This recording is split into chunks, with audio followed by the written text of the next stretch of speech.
Okay, well, there's no God. There never will be a God. And uh so I have to start over because there was a glitch with my Oh, okay. Where is this coming from? I'm fine with it, but what happened? Oh, okay. Regardless, my entire, absolutely 100% entire hotel has disappeared.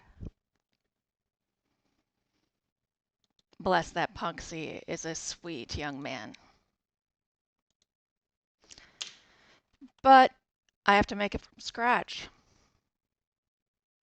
Again. Again.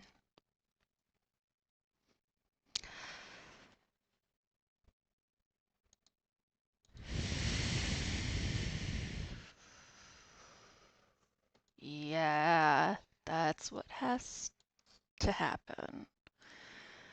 No amount of digging through has found it.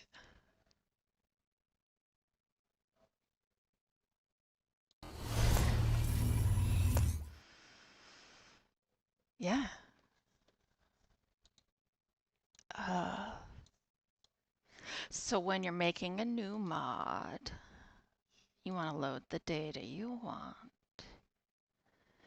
and then you want to save it. I'm actually using something they sent me as their interior. But why don't we just start from fucking scratch? Because we have to anyway. So again, I use something called CPK eLoader, and it was not their fault. It was actually a really weird glitch that happens when Steam shuts down while it's updating. The last game you played, it fucks over. There's going to be a lot of cussing. A lot of cussing. So, like I said, I use something called CPK eLoader. It gives you a log window like this, shows you what it's doing. And then you wait, and you wait. And if you're like me, it probably is going to want to update the base again because it hates you. So you wait, and once it's done, you're going to save your plugin when there's nothing up. Yep, literally when there's nothing up. Because you need to have a plugin file that's independent. That way you're not actually editing the base game. So that's what we're waiting for right now. I wonder if I have time to load the Jeopardy music and have it not be a little shit. Are you asking me to unzip the base? Because if you are, you can die. No, okay, I didn't have time. So, when you load up, you're going to see something like this. Nothing. Boring. We don't want to do that yet. File. Save. Here's where it saves. It's in the Fallout 4 data folder. Should not be reset under any circumstances. But because it did, we're going to put it somewhere else.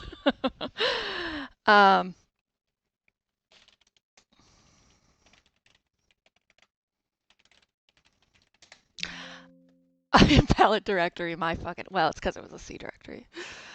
Fine.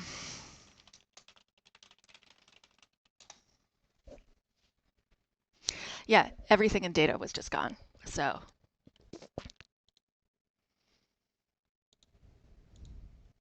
which is bizarre. It really should not do it. So now you see that it's saved it up here, right? So when you load data, I should be able to do this, right? This is your active file. Because we're using CPKE, CKPE, yes, CKPE, we can load a whole bunch of shit. Ignore anything that says CC, it's not going to work. So I actually am loading extra shit because my rage knows no bounds.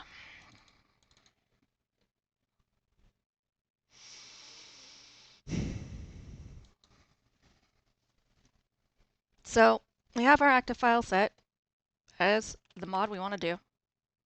You can see that active file. If it doesn't say active file, you go down here, click this.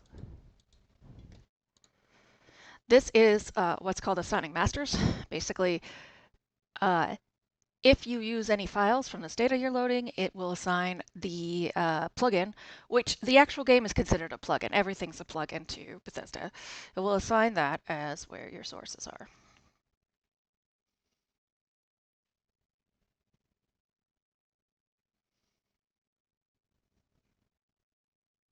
So once it's done,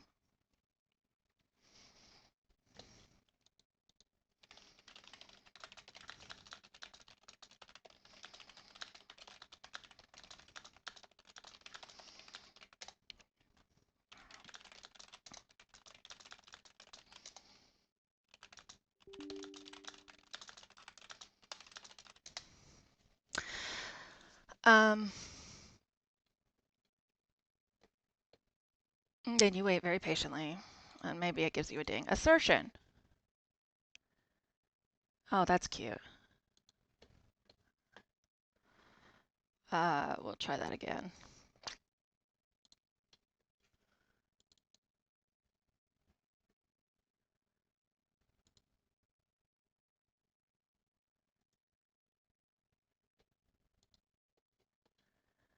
Um, Probably because I had just fresh saved it. Usually you have to close it and reopen it, so I doubt that this was actually an error we have to be concerned with. Okay. Might even be mad about the naming. We'll see. So we're going to load these as masters. Then we're going to go hotel. It'll bring up the other things we want to load. Set as active. Okay.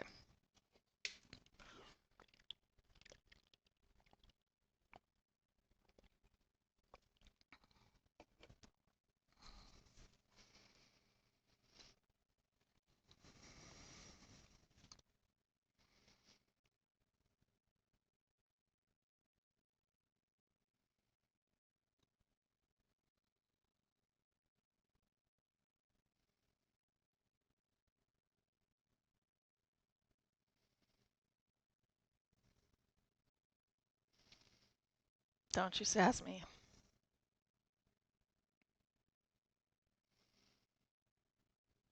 Don't do it.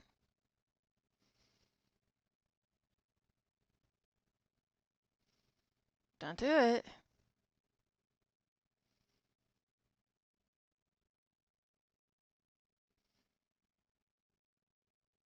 Thank you. So now we have our place. Here you're going to see a bunch of cells. Cells are our best friend. This is where we actually load in world spaces. So I was using something that doesn't even exist in this version.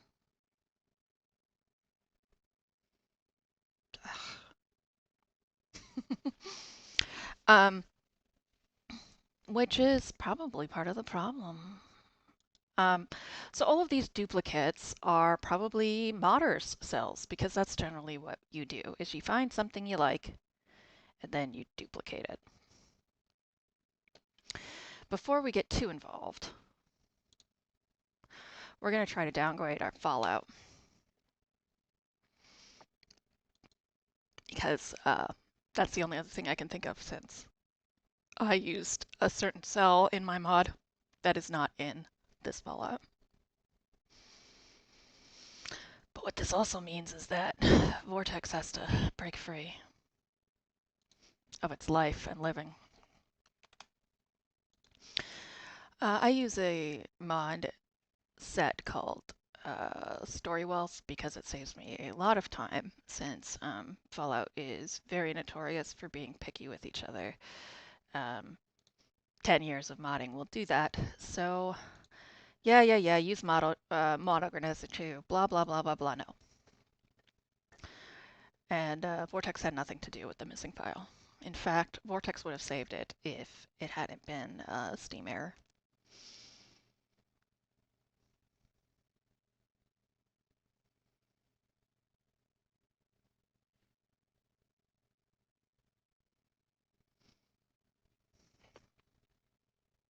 Okay. Invalid primary tool. Okay, whatever.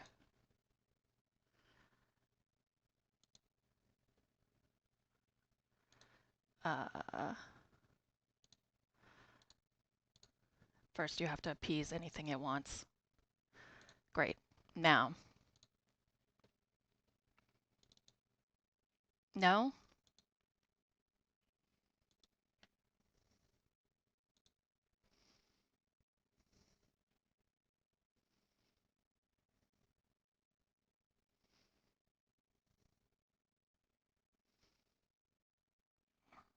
Okay.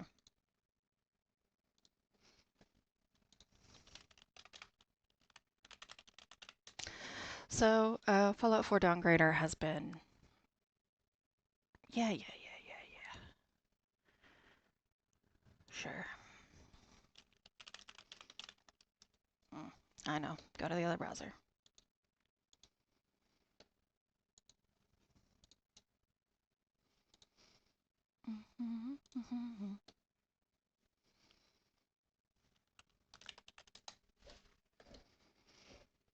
Okay. No, actually what I want to do is this.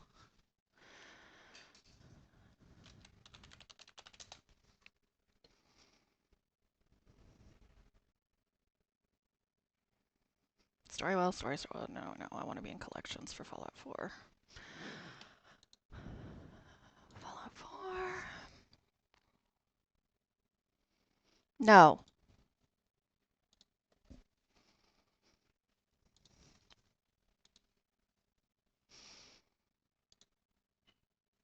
So the reason adult is irrelevant to this. He just has some skimpy clothing. Um.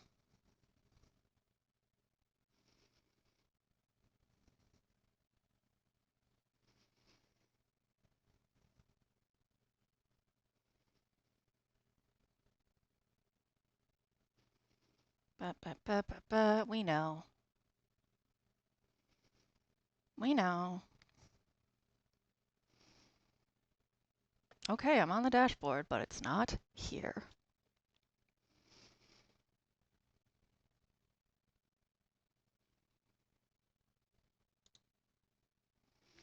Open folder in the mods tab. Okay. Open game folder.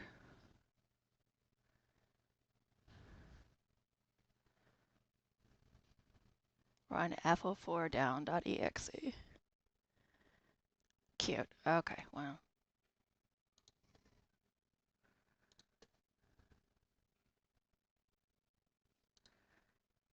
That's fine.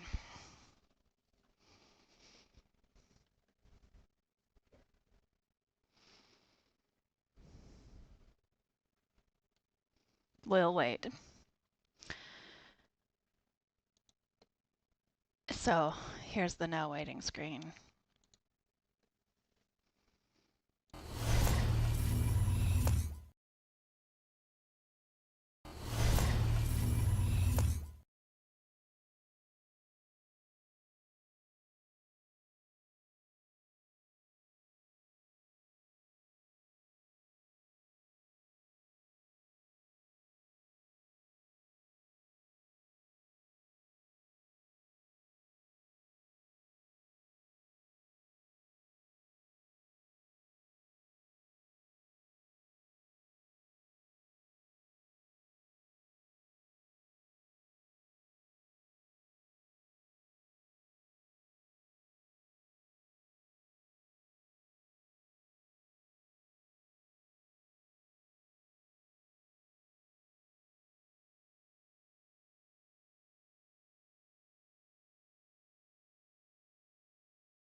Okay, after a long and tiring intermission, we have had to completely re-update Creation Kit.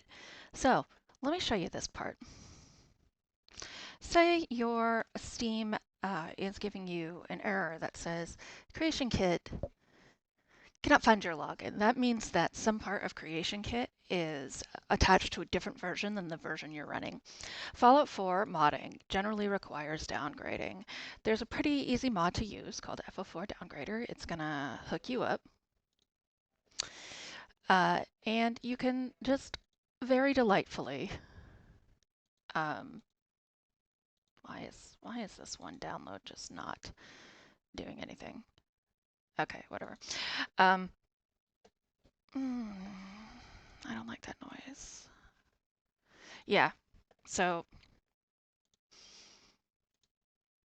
you can use FO4 Downgrader to bring everything back to the information from 1.10.163. You would like to do that because the majority of modern mods, though that's changing slowly, cannot work with next-gen Fallout. Bethesda said, hey, fuck you, and we said, hey, fuck you. So you downgrade. But then Creation Kit doesn't work. The Creation Kit you get off of Steam is for 1.16 or whatever the new one is, 1.11. So when you, let's get in the other window maybe. You can hit Win key and R if you're on Windows. I don't know how to do this on Mac, I'm sorry. And enter Steam Open Console. When you open that console, you get a screen like this. See this up here? This phrase is find the depot. So Steam keeps backups of everything because Steam is smarter than most people, but dumber than all people.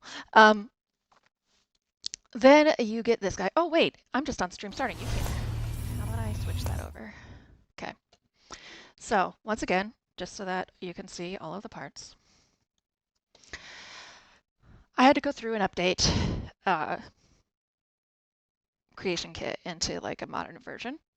So hit Win R, type this guy, and it'll open your console screen. Bum, bum, bum, bum. Download Depot allows you to access backups of certain apps. Under Content in your Steam Apps folder, you'll find your app number. So this is Creation Kit's app number.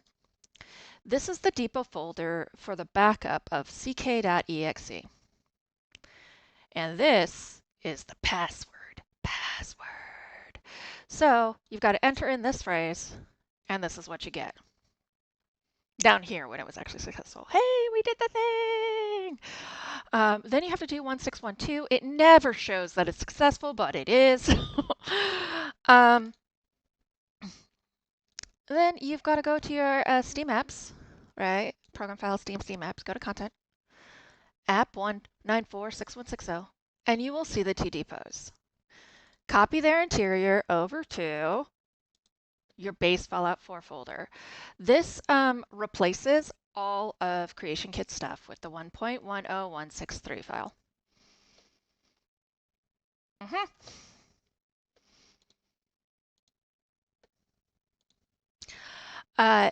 To give you an idea of how close these two are, though, this is unzipping the base.zip. This is like, Fallout 4 Files 101. It's 7848. To load either 1.10163 or 1. Bethesda, why did you do that? Because your updates weren't worth it. It is the only difference is 5 files. 7,843 are the same. Those 5 files invalidate the majority of mods.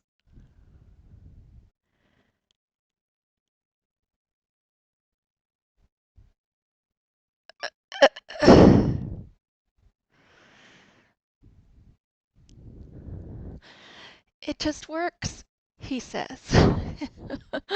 So, Every time you want to switch between versions, you've got to re-extract the base and wait.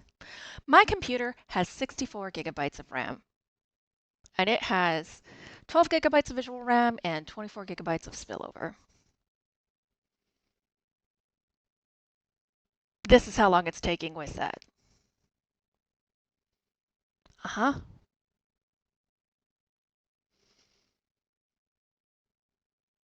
Why? Why, Bethesda? Regardless, my mod will probably not be there. If it is, it'll be like one of those stream highlights that never goes away from pinned at the top, the celebration. Otherwise, we're just going to have to remake it in this context. One viewer. Who is watching me do this? Hello, viewer.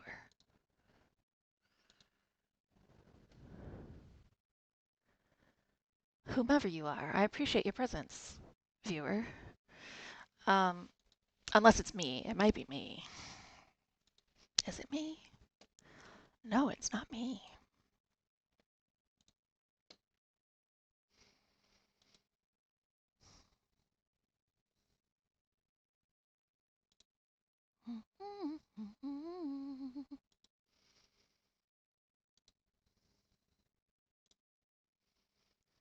No, it's not me.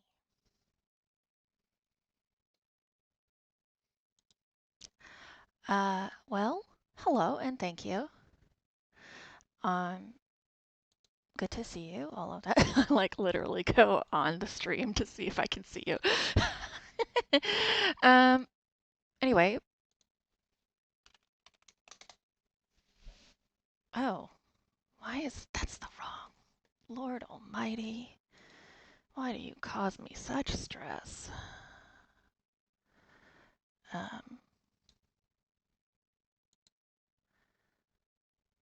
Remove.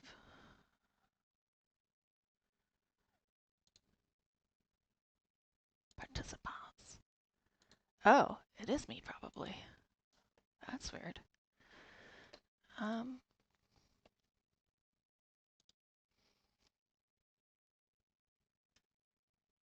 I'll just do this then.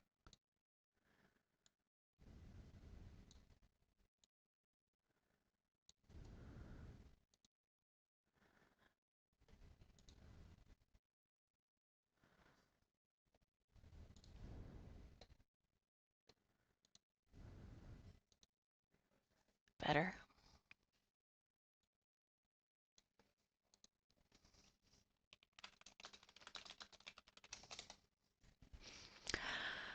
Uh,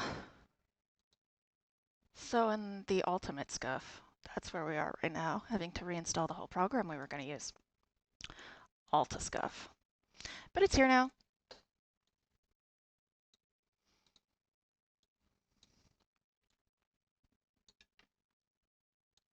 So we're going to switch over to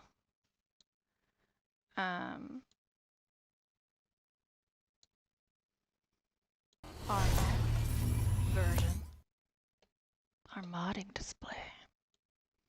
Yeah.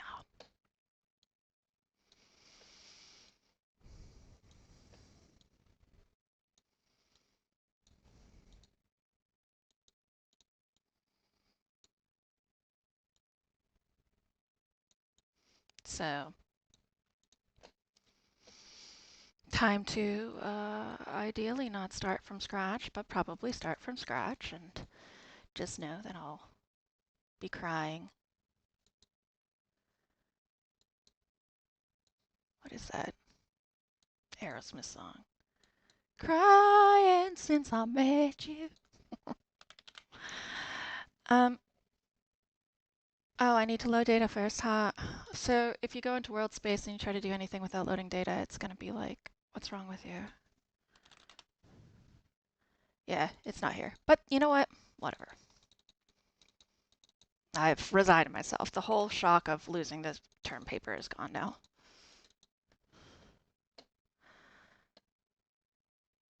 Sure. No, I do want to set an active file. This one. Now we wait. hope for not having an error.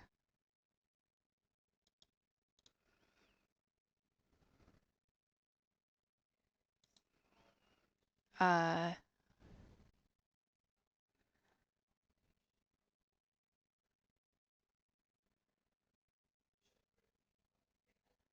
think about it real hard.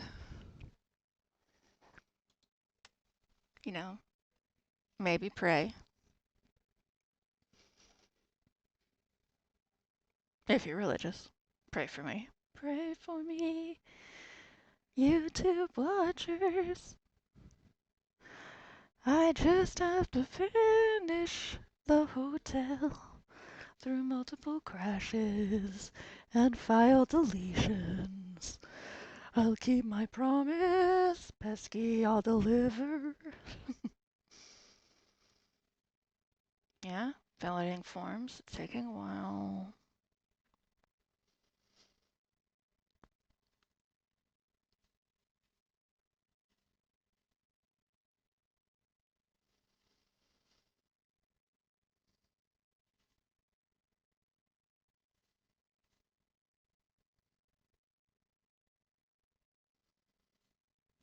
Ah, yay, we're not gonna crash because there is, well, I mean, like the existence of God's very questionable in Jesse's world.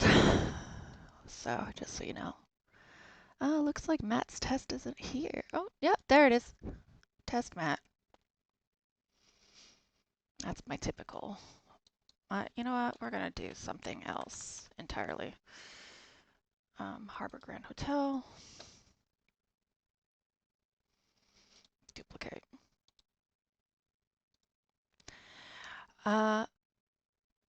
So here is what we're doing. This is called dirty little cheater mode. No, I kid. What we are doing though is the people I'm working for specifically said, "Oh, are the lights off?" You can actually toggle lights in Creation Kit. It's pretty neat. That lights. They said use the Harbor Hotel assets. So I tend to load the Harbor Hotel, copy some piece of it, and then that gives me all of the assets in the new area. In this case, I'm just deleting a good deal of it, and it'll give me assets where I want it to be. These squares are called black panels. What they do is they indicate areas that are potentially separate for the player. They also block out things that maybe you don't want to see. They can also indicate lighting areas. I don't use them. They're a little above my pay grade. So what are we going to do? We're going to do this. We're going to just select, like, I don't know. I'm sorry. Let's not do that. That's not what I want. We're going to select that.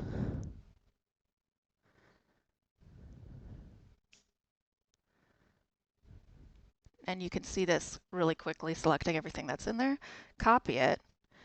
And then we're just going to delete the whole thing by selecting all.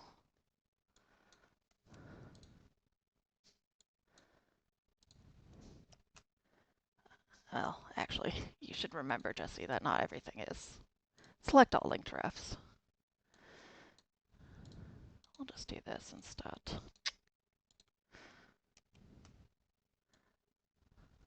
And then running through, showing me everything that I said I was selecting. Da, da, da, da, da, da, da, da. Cool. Delete.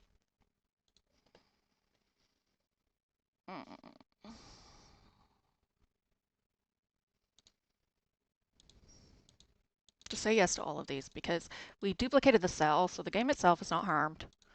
This is a double. If anything, we're helping them because we're not, we're taking our nonsense out of there. Next up, you want to get your layers window open. You will see here and here that there's actually still more stuff. We're just going to delete those layers, period.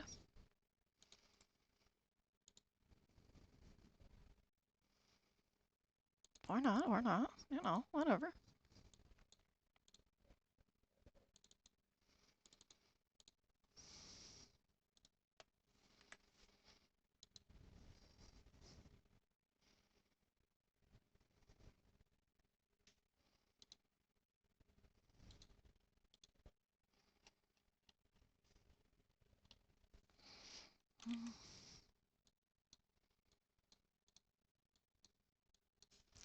Yeah, fine, whatever. So new layer is going to be pasted assets. This is where we're going to paste in the random part we copied. You hit A here to make sure it's active, and then so here is the random amount of Far Harbor assets we selected.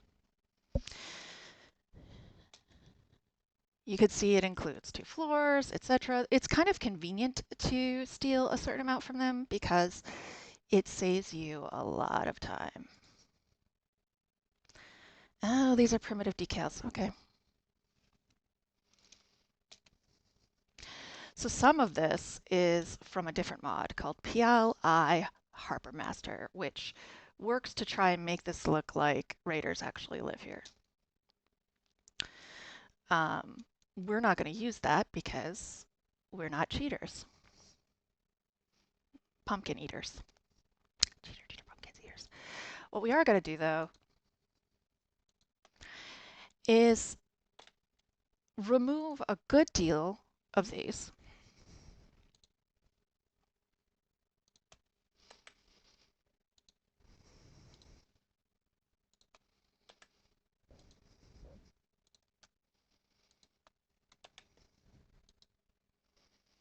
We're going to keep these because deco lobby, deco door sign, those are things that I'm not really used to. And we're going to keep the lights, but we're going to do what the original file did and copy them and put them on a new layer.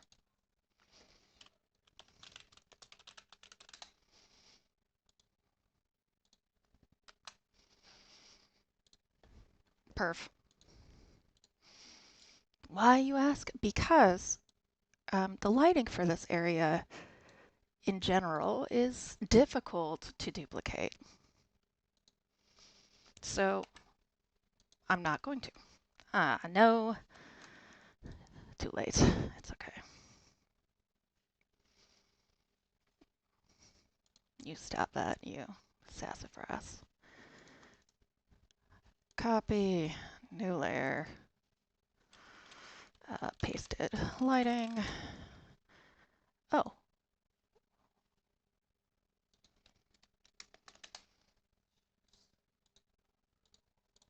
So select this as active. Okay. So the mistake I made was this. Show only active objects. So these are only ones on my screen right now.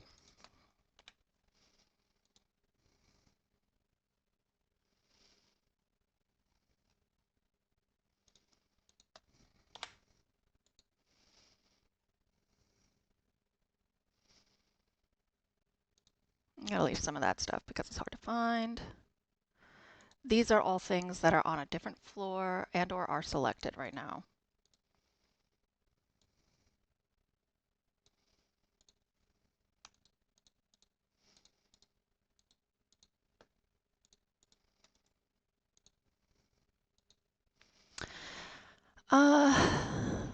Fancy light off, Federalist table. These are things that are pretty easy to find. I want to leave that FX ceiling fan because also a pain in the bitch to find. Hotel bell, hotel board, great. Leaf pile, we don't need to worry about those. Getting loots to work is pretty annoying, but we do not want to have enemies in here. I've been told explicitly. Meat bags are ugly and weird, so they can go too.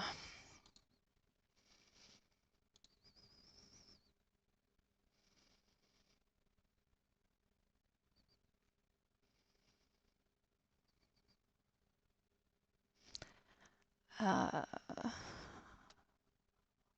leave that oil lamp.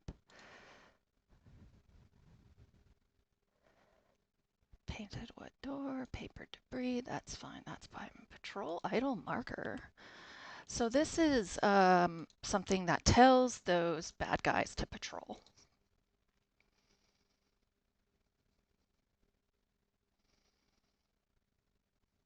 Not poison.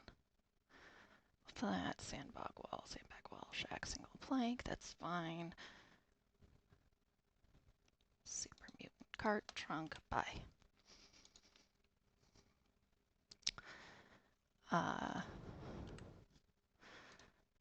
As far as I understand, we are not worried with super mutants in this mod. Okay. So now we should be able to pull out and see a much, much cleaner area. Still some stuff that really should get taken out because it's not our mod, but it does help quite a bit in making decisions. That's the ceiling fan. Okay.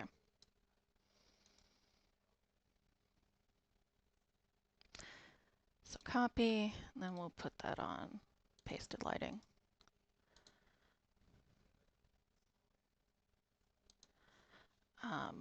Come back down to here, and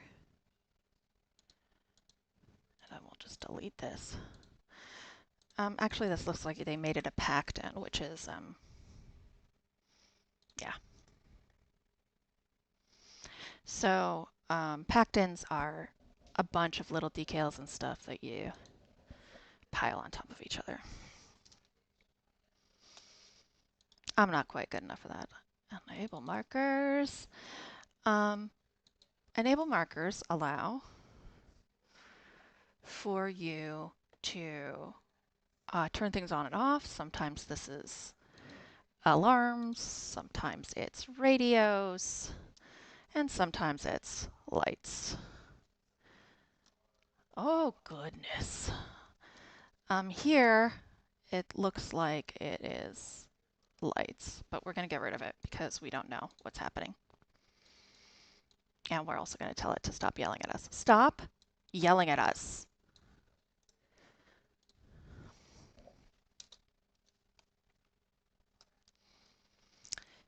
So it's still really just like the Harbor Hotel.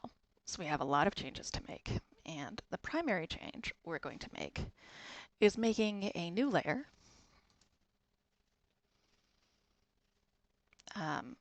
And calling this... Yeah, that's a change. Shut up. So on the new layer, we can stop showing only active objects, and we can just take from here.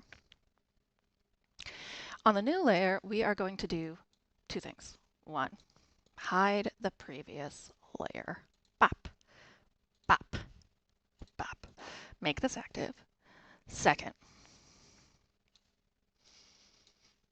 I always get a little like stressy-wessy about that. And I can see now that I was right to do that because it's suddenly blown up. You cut that out.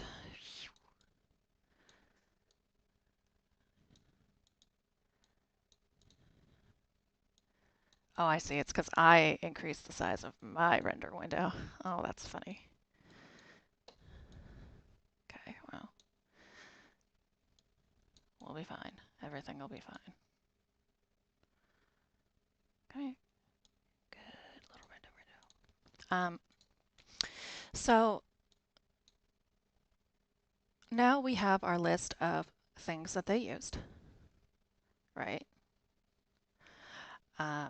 And we can take these. All these pinks are hidden things, which makes me excessively curious. Why not all? There they go. Visible only, boop. So that is how you know that they're not visible. And then we can go find pieces to put in. But first we want to make sure that everything is set to snap to grid. And then if there are connect points like that, those faux connect points are going to make us want to die. But let's see if they actually let's see if they actually make us want to die.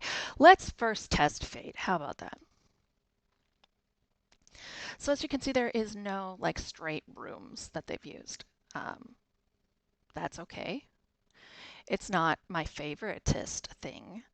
I vastly prefer to use their room kits because their room kits are convenient. But because they did a 3-floor hotel, it makes sense that they just felt like this wasn't an official way to go. Uh, Always duplicate your objects, kids.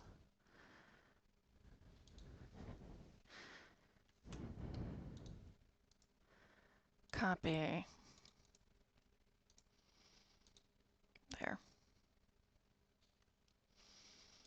So here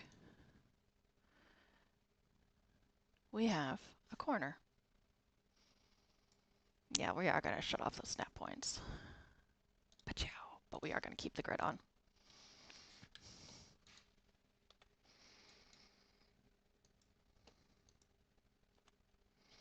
Why are you being this way, guy? Thank you. Um,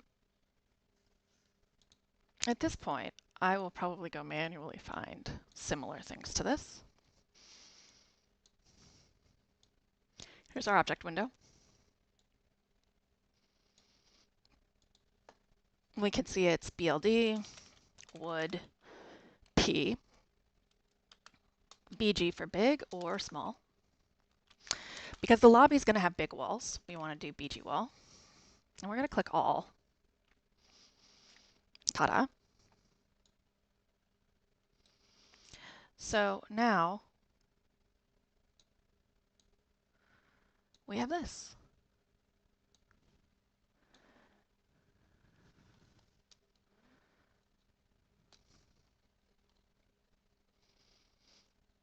Ta-da. This has a hole on the bottom, which is what I want. The previous iteration, I had a pretty difficult time with a certain angle. So here we're going to start with the angle.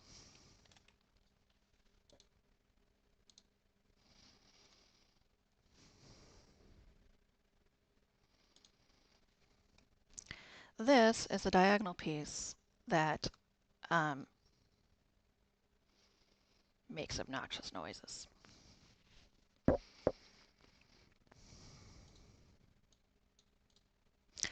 That goes ahead and connects.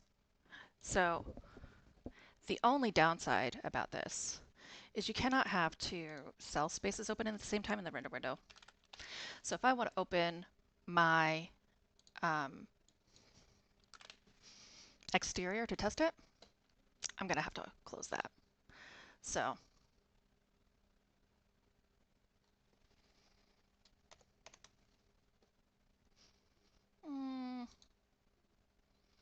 layers, layers, layers, layers, layers.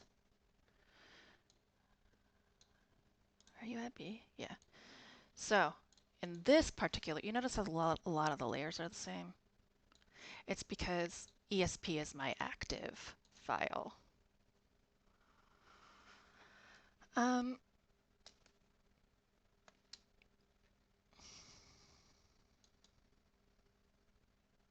So this is our format, right? So as you can see,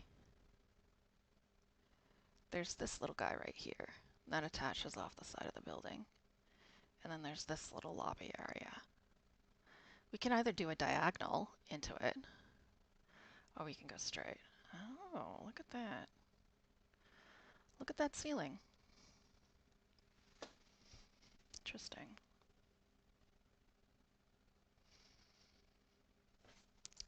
What do you want that room to be? Bathroom? Kind of looks like it, right?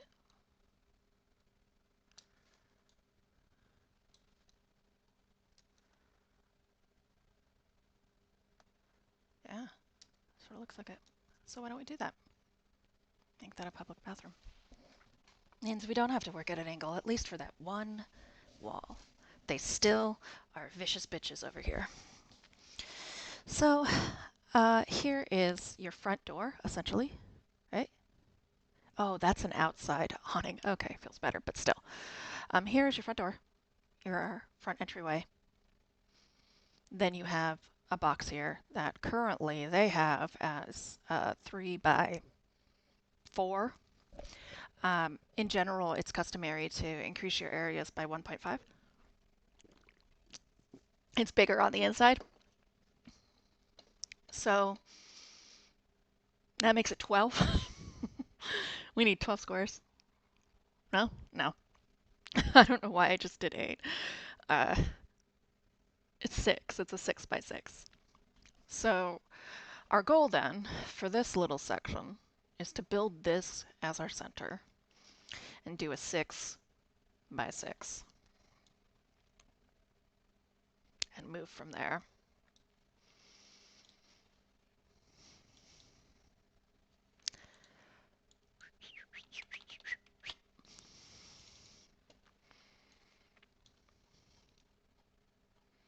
Hello. Hello. Yeah, there we go. So he doesn't need to be at an angle. Actually, right now we're not going to worry about holes. We're going to go ahead and just build our 6 by 6. And the 6 by 6 is all big walls because it's all 2 floors. So wall.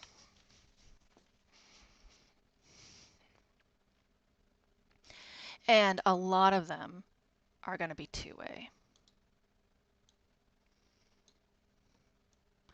So a two-way wall apparently to them means a corner. In general, I'm used to Bethesda meaning it being a wall that has 2 sides, which you can see on one side and the other. Because these are one-sided assets. So if I were a player running around, I would not see this side on the other side. It would be blank. Obviously, that's not our preferred outcome. Because we're starting completely from scratch, you want to make sure to drop things until you have a pretty solid item into the top bar. That makes sure it gets placed at 0, 0.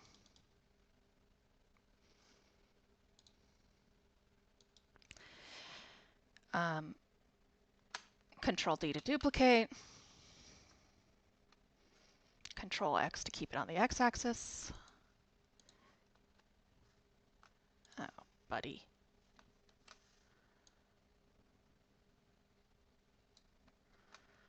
I'm sorry. Excuse me.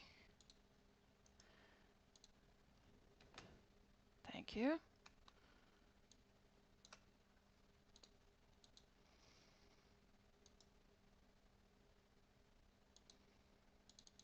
Duplicate.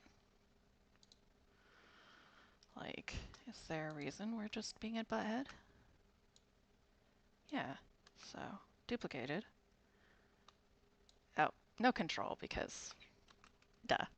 Just C. We're going to move on the y-axis. And for now, we're just going to duplicate the same walls. Because we want to make sure we get everything in a straight line so that when we add other things, we're not crying into a bucket of tears.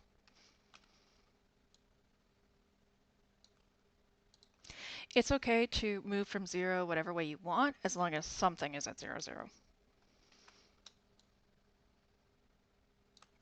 The door doesn't even have to be at 0, 0. The game just wants to find something at 0, 0 in your model.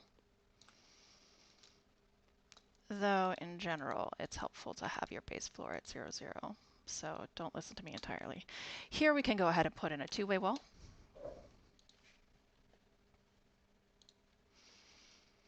Since that's what they've decided a corner is, but I'm actually going to use this. Oh, I see. Yeah, I think I am going to use their corner. So the corners are just actual corners. Remember, shift and drag is rotating the whole canvas. Mouse wheel is coming in closer. Space and drag is panning. So here, for a corner, this is for like an outside corner, see? Do they have an inside corner? They might not. They might expect you to use their walled corners like this.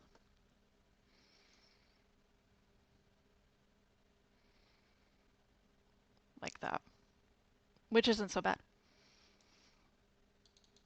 Here, we can reduce that to its actual rotation. And now we have a corner here. Keep it on the y-axis, drag it down here, and then we can just rotate it again. So here we'll rotate -90 to get what we want, like that. Perfect. Lies.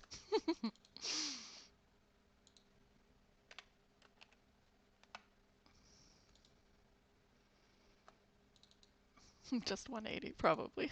I know what I'm doing. Oh, really? Oh, hold on. It's because I duplicated the already rotated guy. So this should be actually 270, I believe. Yeah. So now we have corners to our 6x6. To save ourselves time, we can do something real fancy, which is realize we only put down 5 walls and not tell anybody. Yes. But also we can extend this out. First off, my corner. Oh. Did I have the rotation right? No. It's fine. So, we can do this. We can collect these 4 walls in the center into a static collection.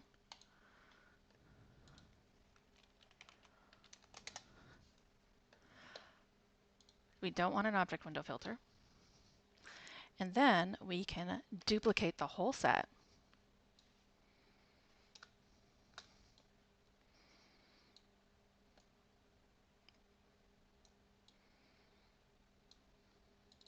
Set it to 0, right? And put it at -90 so that it's exactly rotated. And now we've already built out our other walls because we saved ourselves time.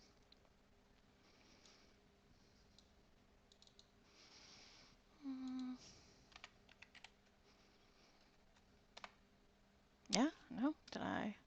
Nope. Hey! Hey! Don't you start with me. Already in a horrible mood, you dick.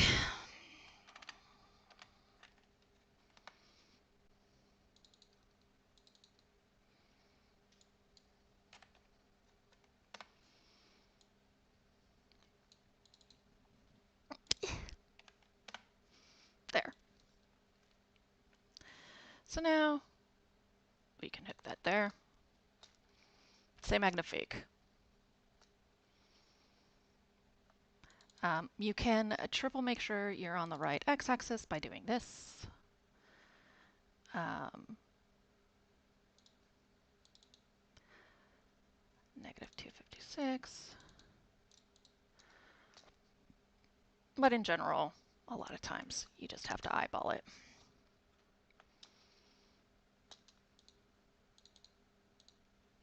Where is my... Okay, yeah. So here, because we're on a grid, it makes it a lot easier though. It is aligned. Now, we can just make a different static collection here. No, no, no, no, no. That's not what I asked you to do.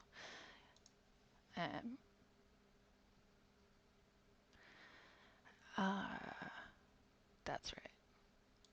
So you have to fragment your former one though. There's no mercy in the world of Fallout.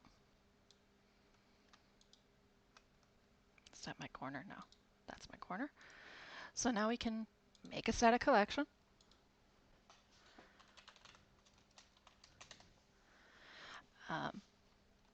We can duplicate it and flip it 180 degrees.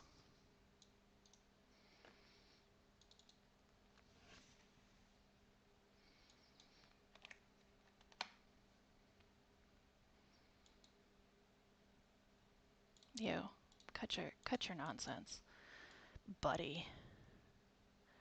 Boom. Oh, I don't like. Well, okay, that's okay. I can live with that. Maybe. No, I can't live with that. But removing my corners is pretty easy.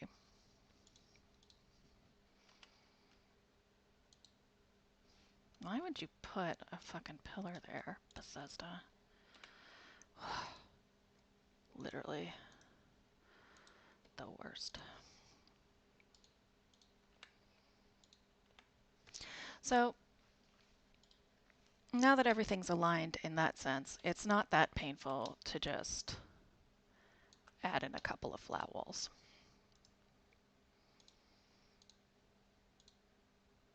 Make sure you just have them set when you duplicate them to move on the right axis.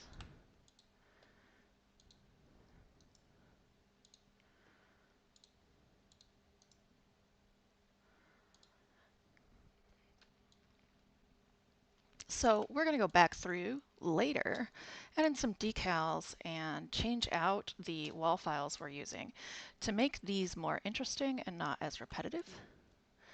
But first we're going to build a structure.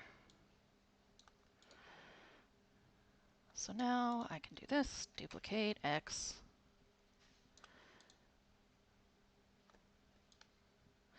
And now we have built the box of our lobby.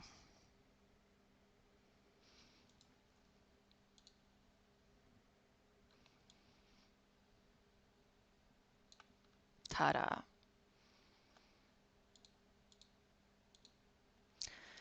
I think this guy might need to get ooched. Yep, he needs to get ooched back a little bit.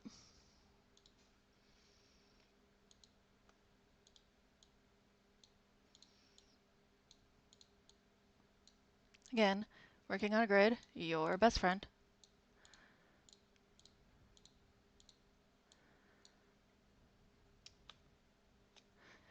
When I was playing Satisfactory, my friend John used to be like, why don't you follow the world grid? Why don't you follow the world grid? He's probably laughing his ass off if he's watching this. So here, we now have our lobby. We've got to put some floors on it, right? Floors, floors, floors. So we can just do this. Probably actually doesn't have a big floor. Let's see. So here are these rooms where we could attach floors to them. But, as I have mentioned in the past,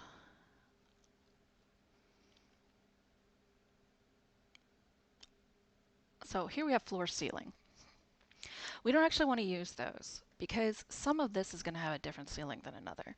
We can go through and replace the ones that need floor ceiling or replace floor only.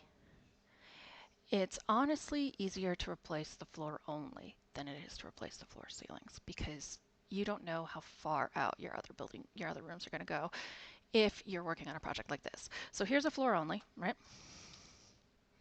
That. Ta-da. Again, duplicate, slide.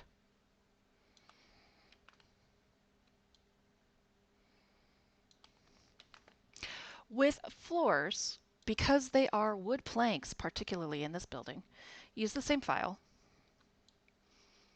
Yeah, it'll look annoying and repetitive, but would you rather it look annoying and repetitive, or would you rather the planks not line up? Right.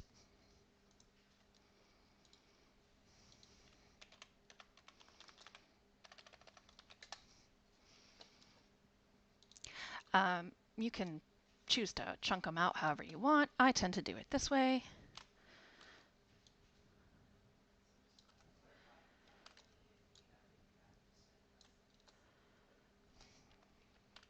Remember, however big you make the room, you have to fill it with objects. Because I'm working with a team, I don't have the option of saying, I don't want to fill a 6x6 room with objects, me.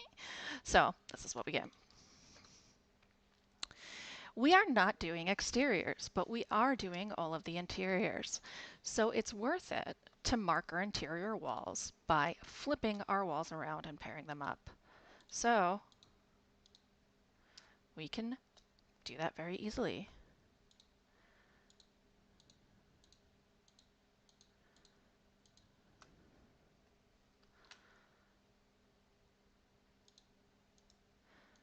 So we're gonna make a static collection again.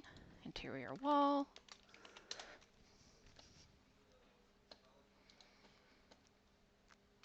This way, in our rooms behind here, they're already connected.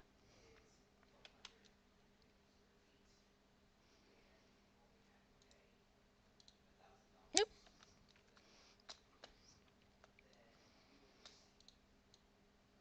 Oh, no, let go. Right?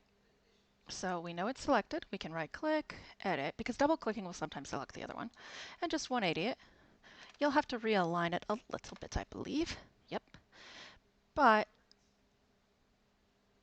in general, you now have a two-sided wall.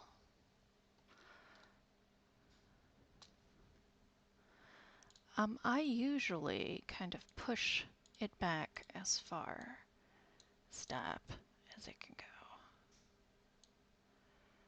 Because we're on a grid, it might not be able to go as far as you want it to. So I will sometimes go in here and change the distance that the grid applies. So here we've got 64 pixels. Instead, I'm going to do 8. Hold on. I'm going to actually do 8 and not just close it. And then we can ooch from within. Like that. Pretty annoying process, right? Right. So let's not do it again.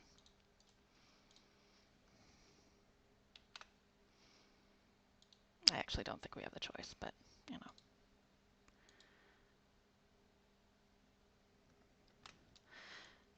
We can at least do this.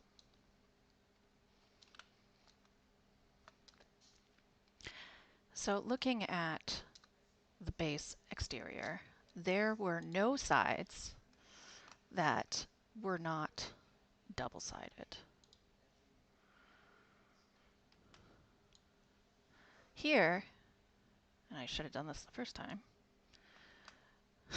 we can just drag this over like that.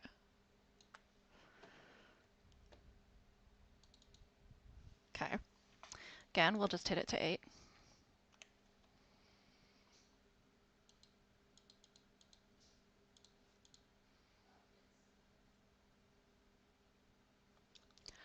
And one more time.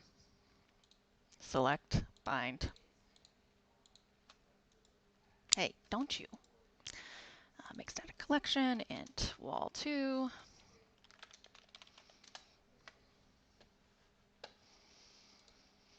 Duplicate. Hold your axis, slide. Now we have a bunch of two-sided walls. Hooray!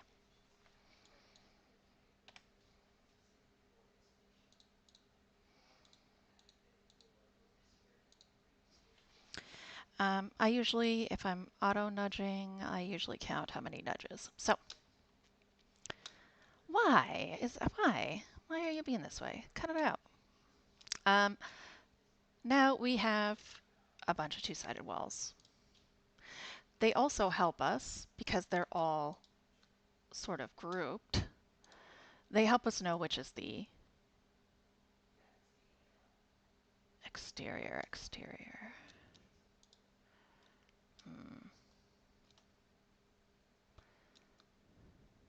Yeah, that's a little far. Oh, no, it's not. Is it? Yeah, that's far. Okay. Go ahead and turn that to 8. There. Well, I like that. So you can see this little green down here. That shows how far the exterior overlaps in. Um, but we can see which our exterior or entry hallway wall is. When it was a 4x4, we had 2 for the atrium and 2 for the next awning. We can easily rationalize those to 3x3. So we know this needs to be extended. On the exterior, I believe it's 1 deep, but because I can't remember, we save and we switch.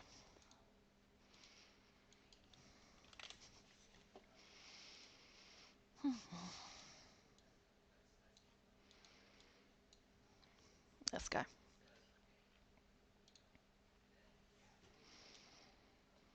Again, we're looking at the bottom. At least I thought. There it is. So when we're looking at our front door, right here, it turns out I'm actually a little wrong, and that it comes out 2 from, oh, no, that's 1. Yeah, comes out 1. So we're going to do 1.5. So that's 1.5. That's not really manageable easily, especially with walls. So we have 2 options. We can do, for the interior, it's easy to do 2 and 4, right? Because we know that this is ultimately 6 because I counted wrong. 1, 2, 3, 4. 1, 2, 3. Because I counted wrong.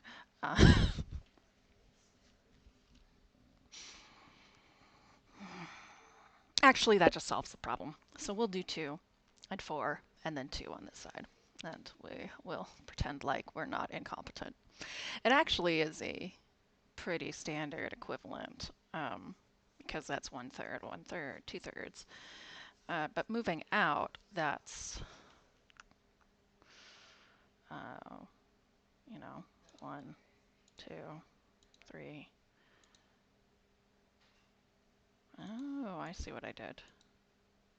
So it is a 3x3. So that's 1/4, 3/4.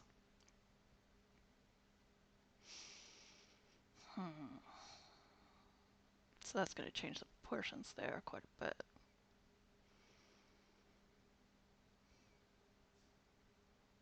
Obnoxious. Because 1.5 of 3 is 4.5.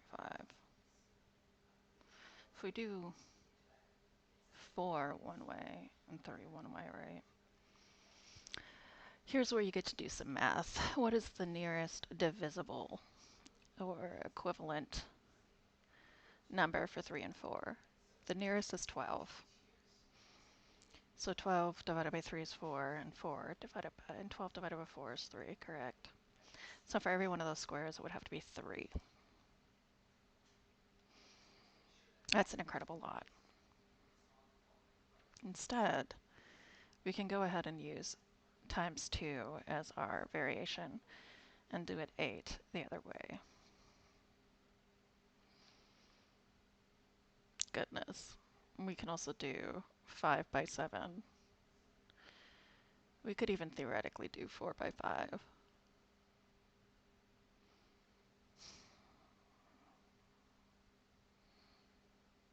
Doing 2 to 3.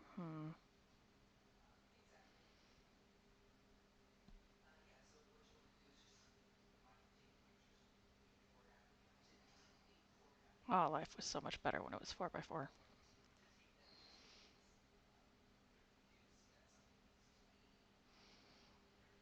Okay. We'll do 5 by... Actually, 6 is probably the better way. So we just need to shorten one side,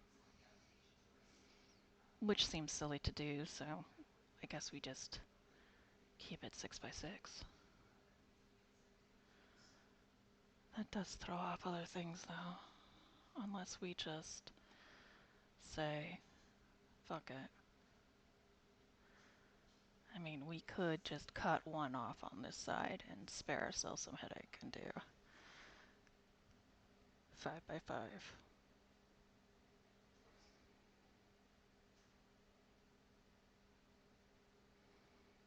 Which is what it really would be if we were doing a 3 by 3 and trying to keep it even. I think doing 5 by 6 with 5 being the length is actually the better idea. Yeah, that's the better idea.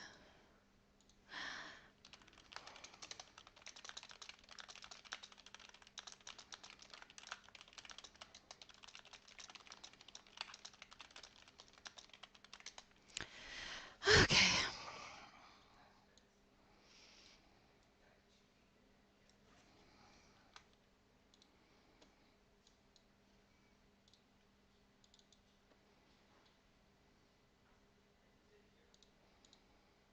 Okay.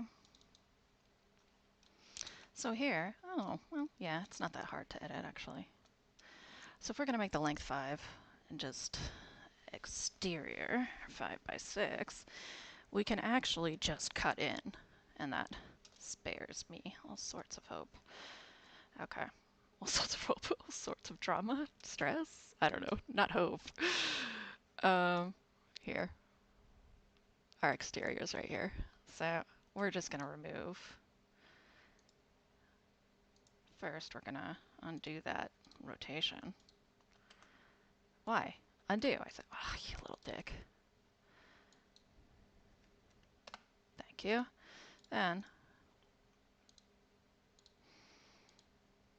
because we're doing 2 here,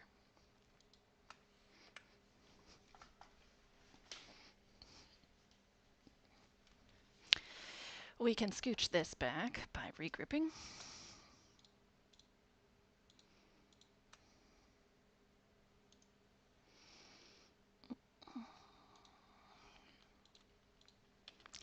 Small wall.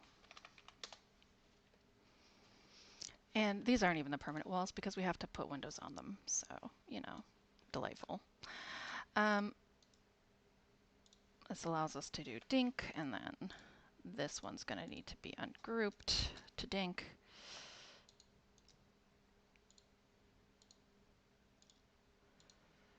But rather than dink, we will drag. Dink.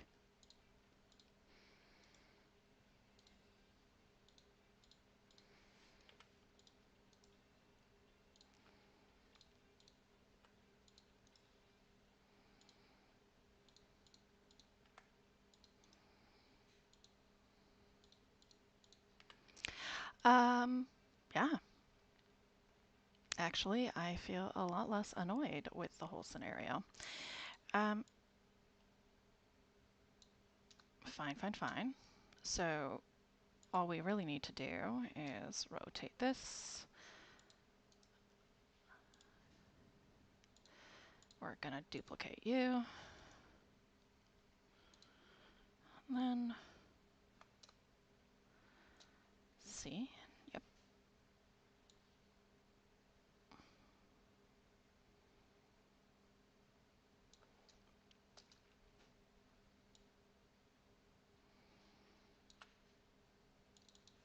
No, you stop. I want the wall.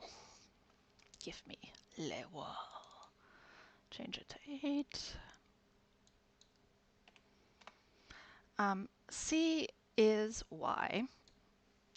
Control Y does something that I always forget, but it does something. So, there you go. Remember, oh God, you're so whiny. It doesn't like it when an object is selected and you fuck around with it. Remember, we have that little sliver of green that shows us where we need to leave our wall. So, c'est magnifique. We have created an entryway. I'm going to make it a little fancy because I feel like it, because it's a hotel. Here in our object window,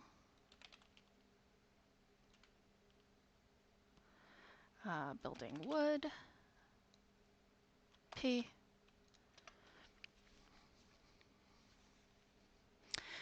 We're gonna grab some stairs and make it a little bit of a steppy down guy.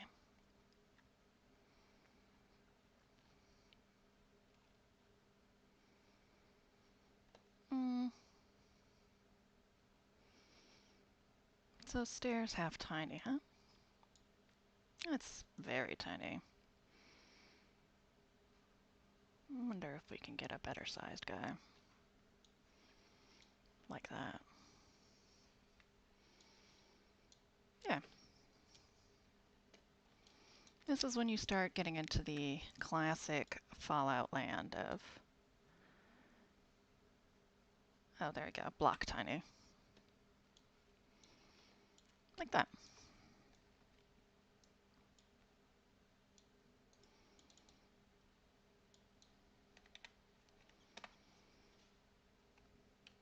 But the player will not see things that you overlap past a visible border.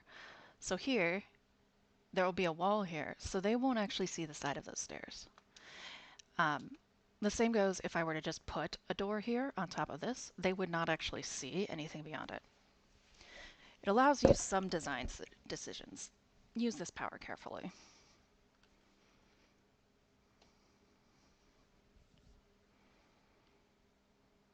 Hmm. Right, destroyed. Okay. Um,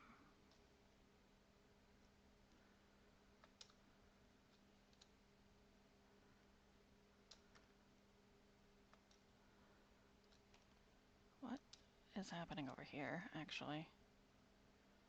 What is going on? Oh, I guess I accidentally ooched that forward.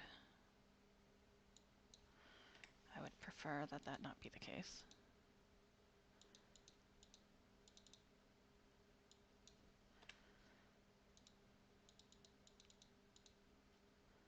Like so.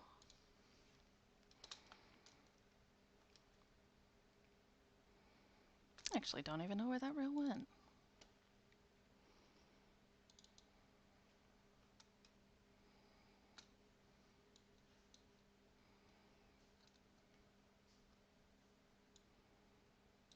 Hmm.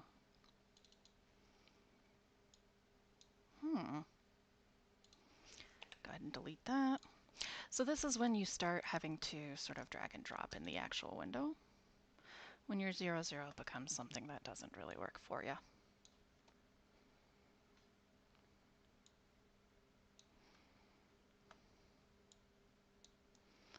So this is the right. Again, remember that if things are rotated one way or another, they're invisible sometimes. So you do want to pay attention to right and left. If the character is... Why are you highlighted like that now? If the character is coming in from one direction or another, you want to be careful.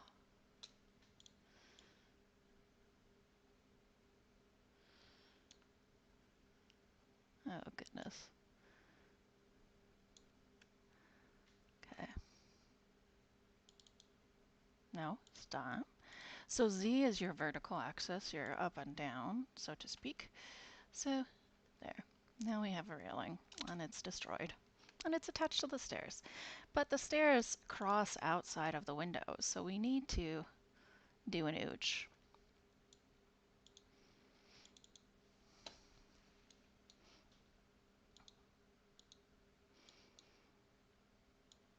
Turn that on to 8.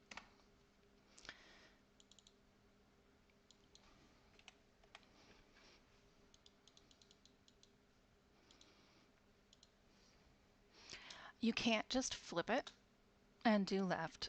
It won't work that way. Just trust me on that. I have experienced that pain, so you don't have to. Now these sides of stairs are within view,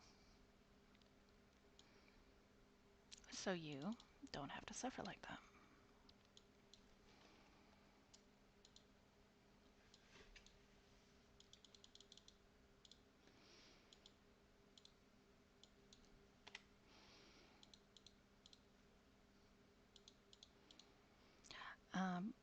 We can actually go here though. So this worked at a 0Z, but the other one clips at 0Z. So that is interesting.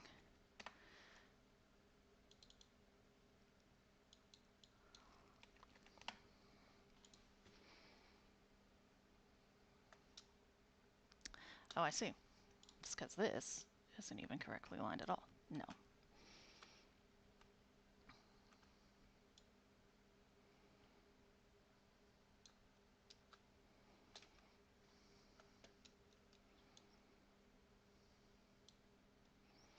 Hmm.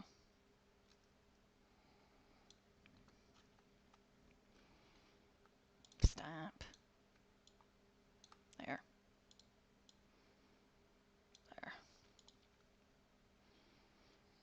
Actually, that's not so bad. Now we can really, when you're working with grids, and I obviously just gave a bad example of this, you want to ooch last, because anytime you move it, your ooching will be undone.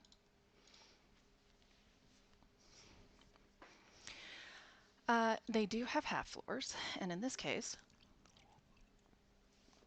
you guys were going to put in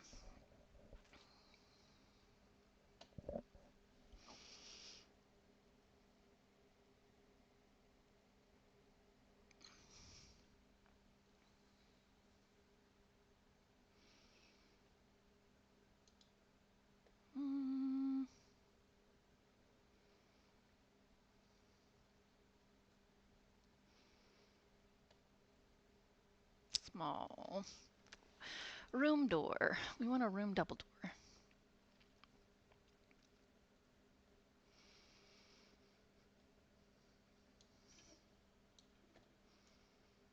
Like that.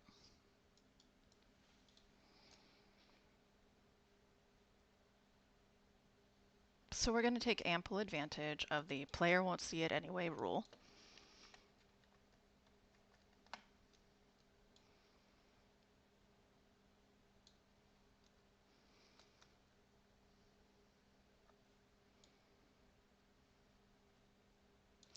Center this, and then we're going to put walls on either side of this, but they're only going to appear as half walls to the player.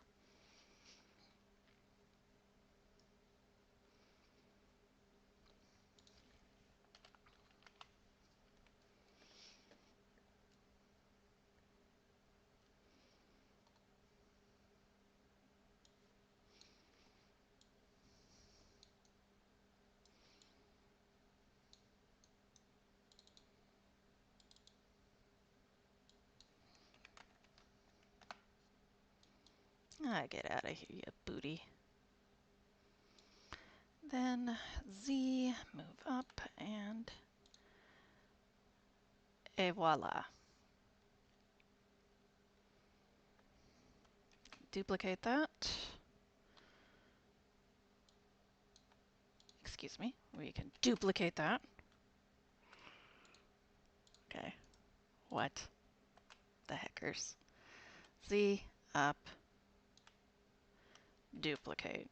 Thank you. And just slide that over.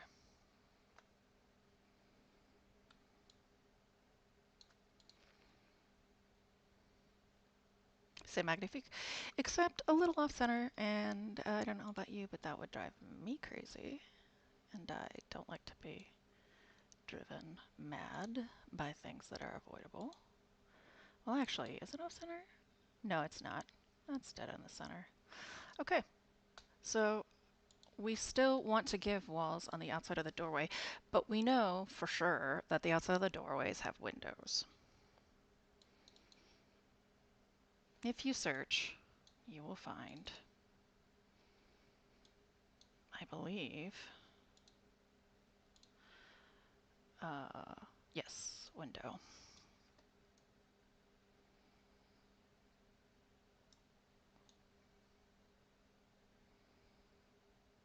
So, like so. And then we want to Z up until it's aligned, rotate, and do the same.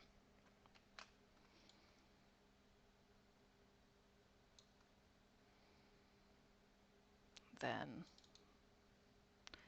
we're going to put a negative, like that. I'm going to make sure that this is 90 straight, like that. Now, if from the inside you can see even the smallest seam, which you can't, you want to make sure that you fix that. But here, oop, we know we can't see it. Turn around, make sure, right? Oh, what? I see. Fucking weirdo. There. So from the inside we can't see any seams. Let's make sure, since that deleted the whole thing, that that's the same. Good. Right, inside no seams. Perfect. Whenever you place a wall with a door, you're going to see a socket. Sockets are door frames. Sorry, sockets are windows that are walls for doors that are not attached to anything. Plugs go inside. This is what tells the game that this door is a real door and not just decoration. Also, if you don't do this, there's somehow a weird gap, and thanks game. So, we've got our plug right here. Now we can just do double. Is that our double? We'll just do door. So, scroll through doors here.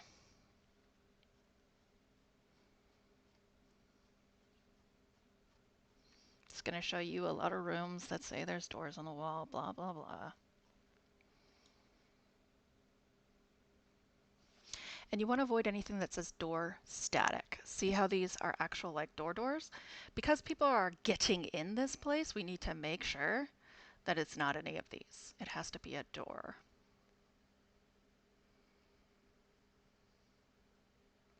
So these will be like Diamond City doors, correct? Yep. So you want to also pick a door that suits your project.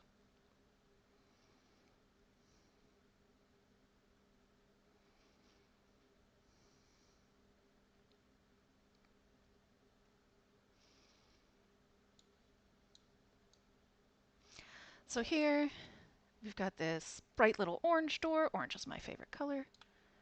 Fits perfectly. This is a single one. They're for loading docks, you can see that. White to gray. Somehow disappeared.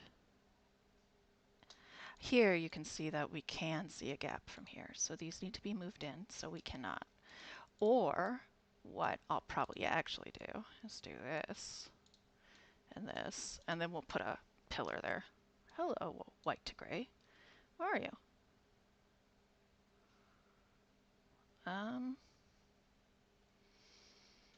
Door white to gray, door white to gray. Oh yeah, it's not even oh.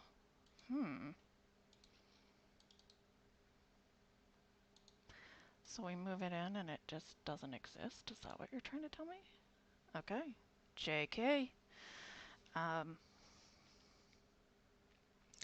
This is also a broken down place, so we could use really beat up doors.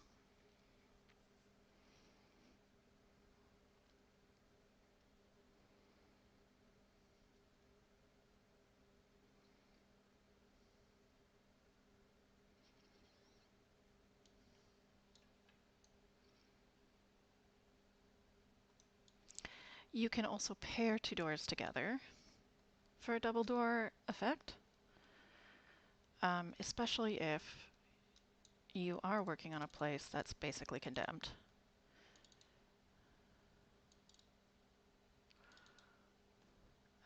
I believe that their exterior has a single door.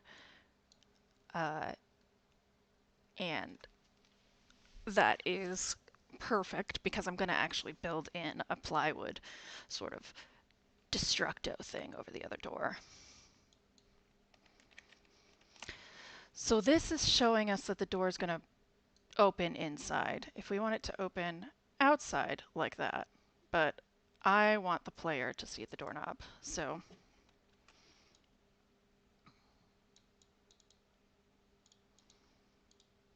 you cut it out, you booty.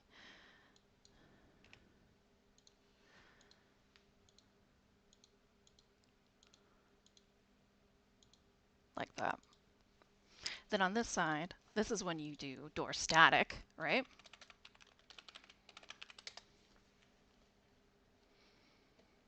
And here, you have a bunch of static doors that don't work. Um, I want these because I want these to exactly be broke as heck. Um,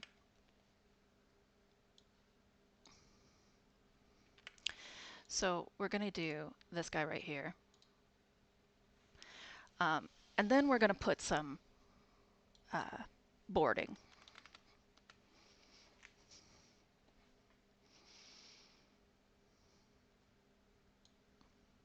Like so. Window boards work the same on doors.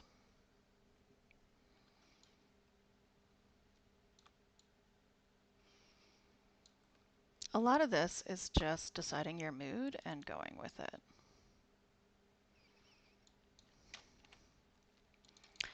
This resort, historically, was actually uh, condemned. Condemned not in the sense of shut down, but condemned for false advertising. People were very upset because they were told they were going to the next Hawaii, and they were not. They were going to Misery Island, which was miserable. And they had a horrible, no good time. Remember, do your ooching first, and I completely broke my own rule. Um, and again, don't be stressed out if you see gaps on this side. It's if you see gaps on the other side. Um, so a lot of this place needs to look like it's trying too hard. And there's ways to mimic that in your destruction by overemphasizing your boards. Oh, this is not what I wanted.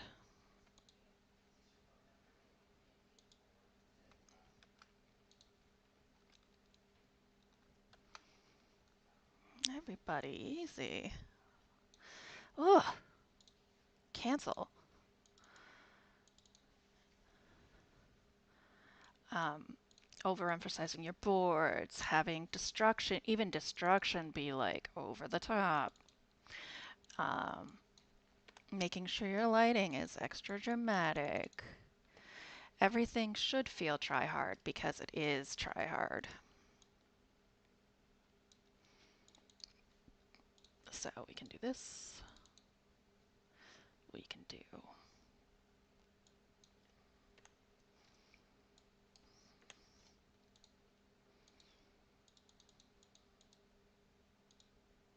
like that. And then you. It's actually you we're adjusting, buddy, pal.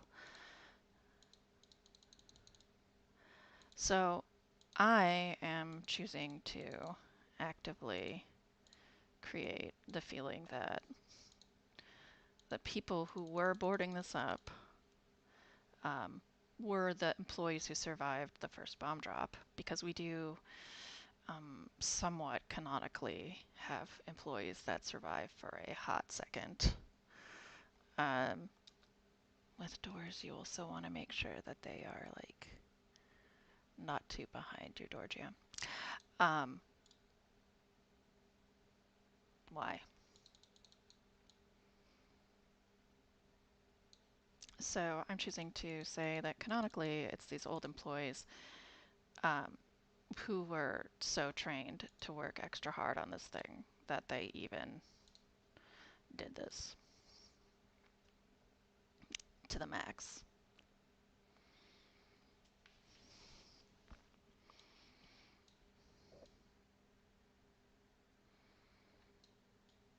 Multiple layers, and here you can scale things down. So because we're looking at something that can't really clip through the wall, we're going to want to take advantage of multiple layers. Make sure it's not cutting into the door that opens, because that'll make a really undesirable clipping effect when the player opens the door to leave. And we want to make sure it doesn't lie super flat on top of other things. You can see these boards cutting through here, which means this is off center, even if it doesn't look like it. So here we have another little task to do, which is turn this Y to 1 and make sure that you can't actually see anything like that.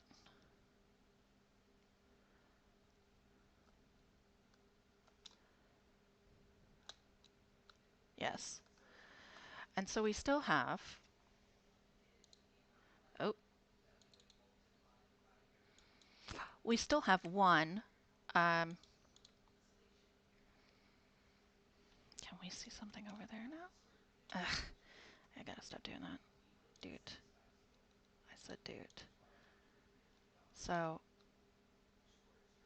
yeah, now it's a little off there, so we need to do like that. But this just might not be the right size plug for this window and for this door. Or, as is turning out, it looks like it's actually just not 180. So we can try and realign again with it at 180.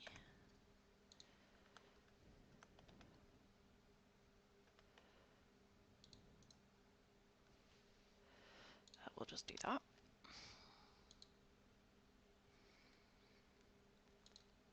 Now we go, Lord Almighty game, program, thing.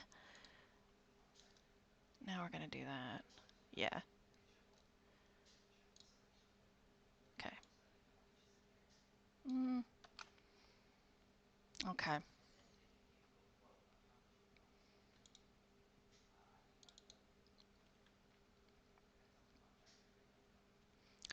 So for Y, we want to turn this down to 1. Okay. Like that. Okay.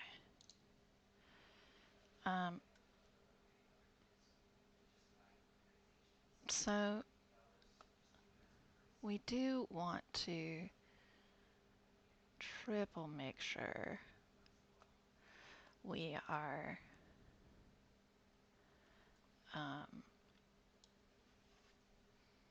taking care.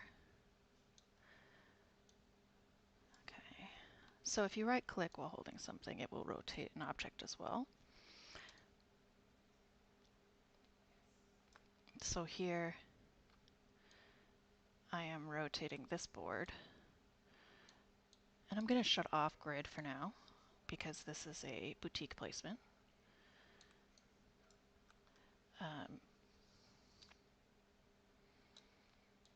There we go. So these, all of them back in here, are a little too far back. So we're going to try this.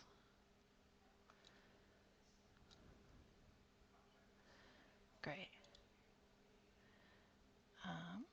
Back to here.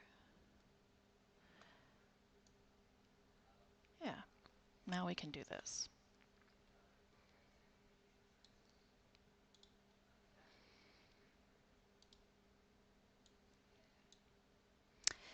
I like to make sure that I'm using very, very many different boards because, especially in the nuclear apocalypse, how you gonna get the same wood?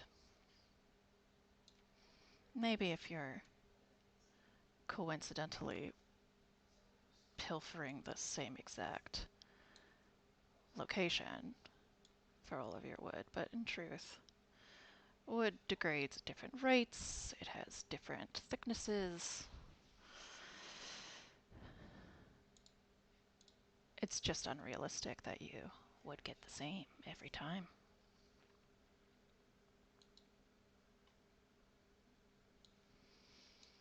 No?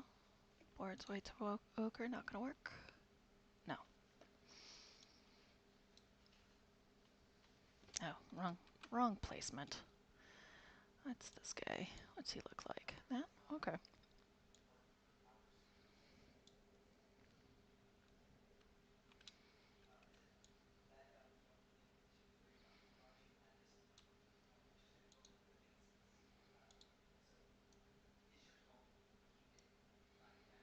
Mm. Uh, and lastly, kind of duplicate this guy and drag him down so that he is covering the bottom. Let's scooch this guy over and up. Correct. Ooh, this is trickier than I thought. Oh, goodness. Like so. Is that a gap? That is a gap, though. Like that.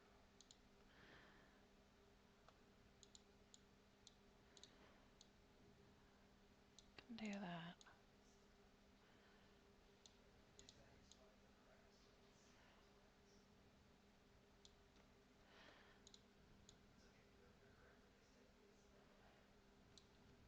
Okay. Hmm.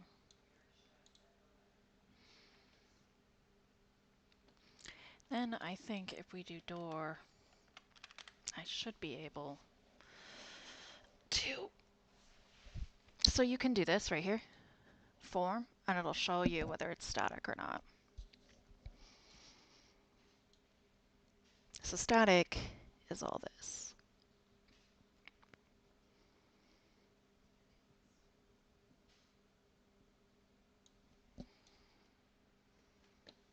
Come back.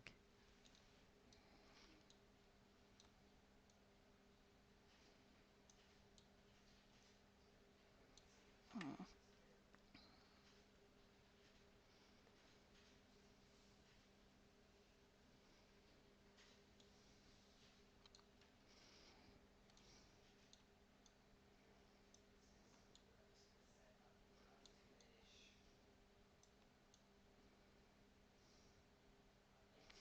So we are actually going to use this guy ultimately. I wonder. Oh, I see. No, we don't want to use that.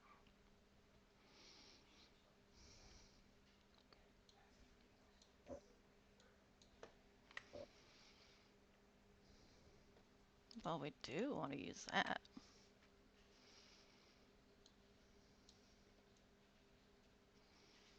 This is a cute, very try-hard door, and I love it.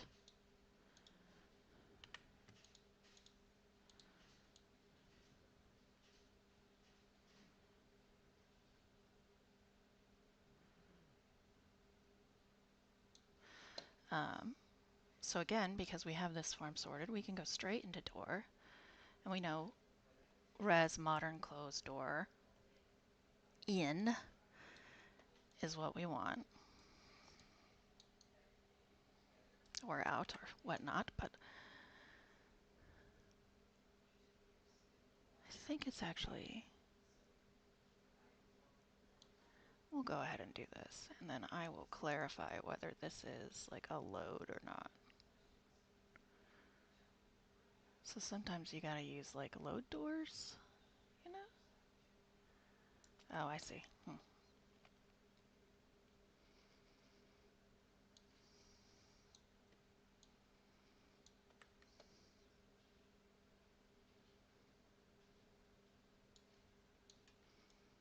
Like this.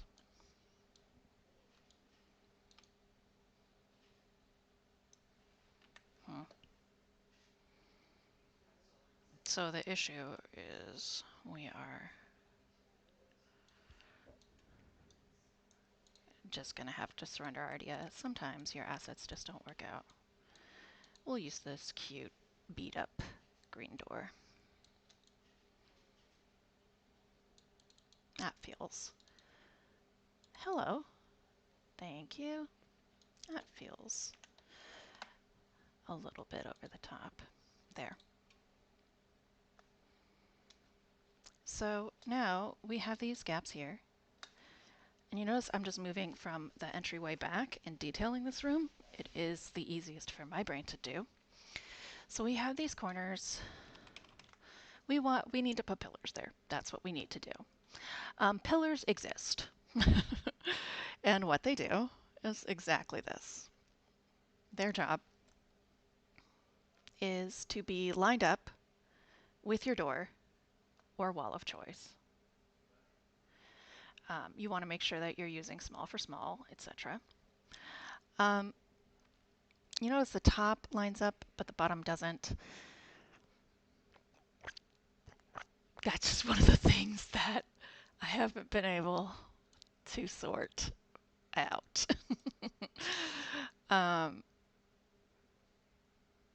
So you just kind of stick them there. Make sure they're at a straight angle.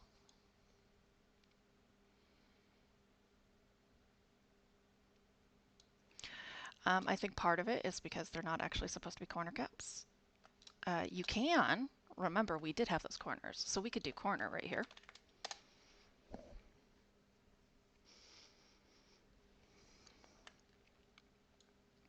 You have to make sure it doesn't say room corner,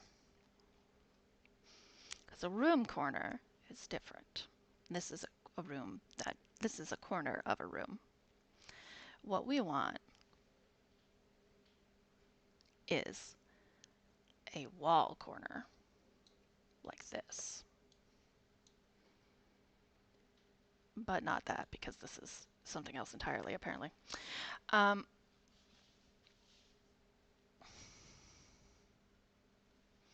So I'm going to back to my...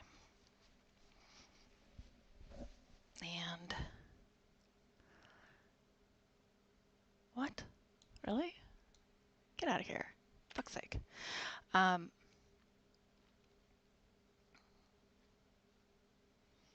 So P room, P small,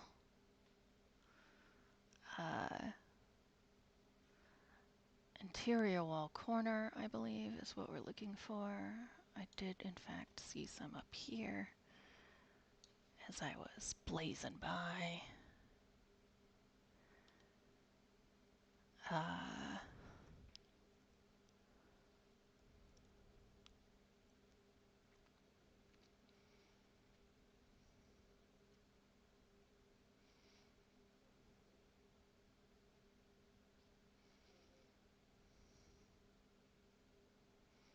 We'll go ahead and do small so that we don't have to sift through more.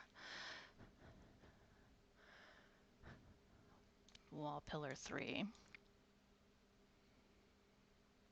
Alright, that's not what we want. Does not line up.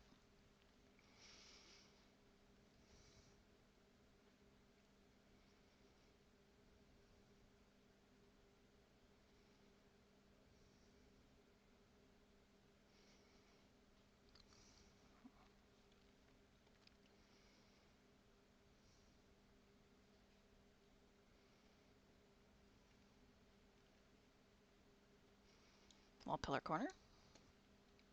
Excuse me. Pardon me. What are you doing? Go here. Yes, this is actually what we want. We want this guy. Still obnoxious, but less so.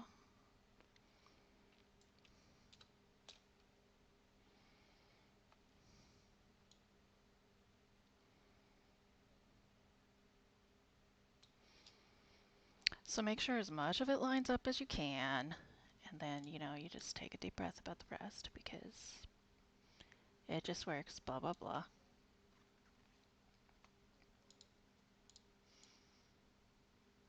You should be able. I don't like that at all.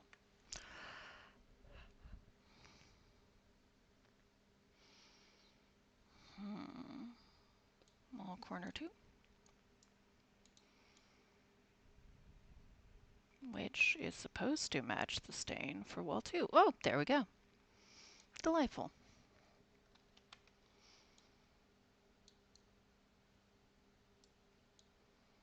Like so. And then you can make sure that this is actually lined up together. Together.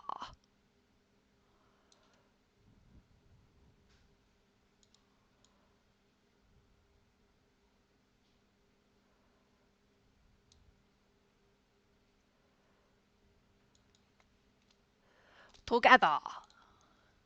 The walls, they shall line up. There. No entryway is complete without a carpet.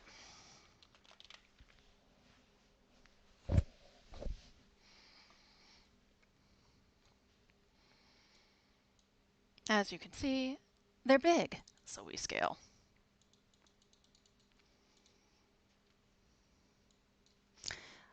I actually do think, if we're talking retro punk, retro Atom punk, that they would be dumb and accidentally use Christmas colors. I wouldn't say dumb. Bad designers is probably better. You notice they still have grayed off. It's because right now, at least, it's not helpful. So edging, you see 5 has 2 diagonals like this. That's because 5 is designed to make corners.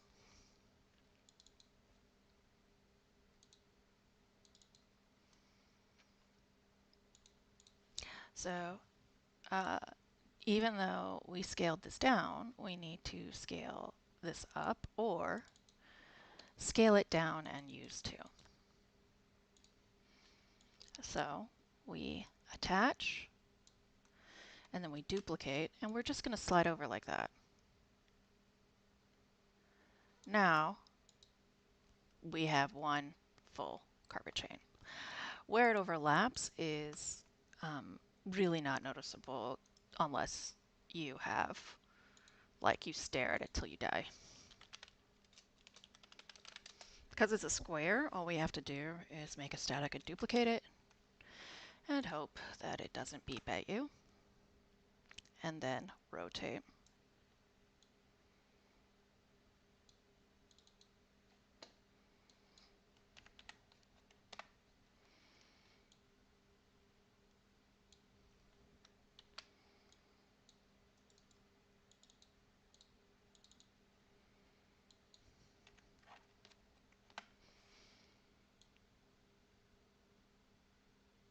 What I usually do after this is I get everything nice and aligned. First, I just place them down with the right rotation, but they might not be perfect at the edges. So first I do that, and then I get up close and personal, and try not to muck it up while doing it, but do it anyway. So up close and personal, and then I adjust so that it is directly to the side of the carpet, like so.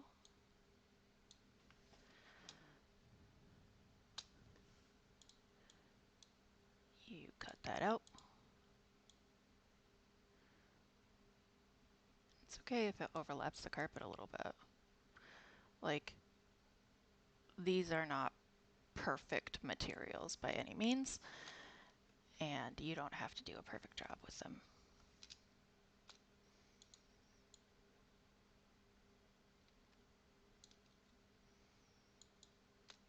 Now, I can do this.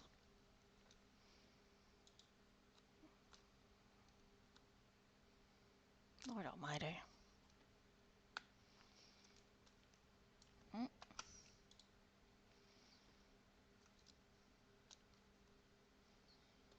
So this, yeah, this one is a little, this one needs a tiny bit. There. did that debip over here. Important question. Not enough to work. So now I just connect them all, and you guessed it, I make another static. This time, first you have to fragment. Yes, yes, yes.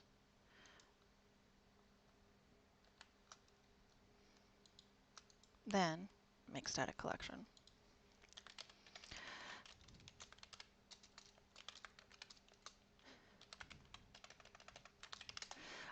Now I have a rug with fringe I can place anywhere and scale and not die. Though probably you shouldn't scale exactly this, it does become noticeable. So we do still have some wall gaps, as you could tell. And that is a result of our stairs. Again, no one can actually tell that these overlap in the way that they're about to. So, like so, like so.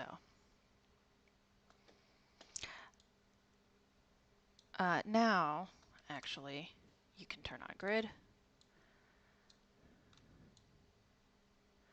except when you turn on grid, you want to turn it on before you go to move the object. That way the grid will match up to your previous. You can do this and then make sure your rotation is flat.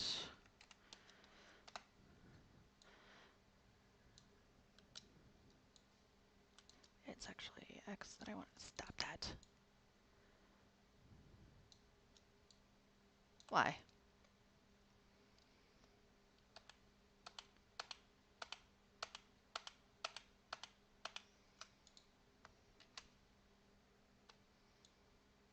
Like so.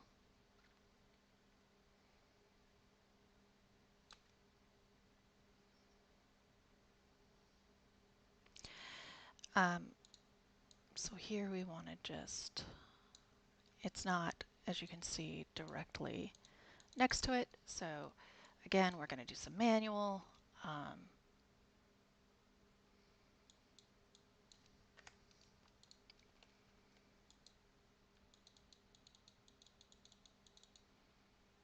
Like so. But you don't want it overlapping. That creates what we call z-index disagreement. What we call, what the great modders call. No, it's creates something called z-index disagreement, and z-index disagreement is your worst nightmare. It is extremely inaccessible because it creates flashing images, and folks with epilepsy are unhappy. And it also is just ugly, like really ugly. So you don't want that. Take the time to make sure it's aligned and not overlapping.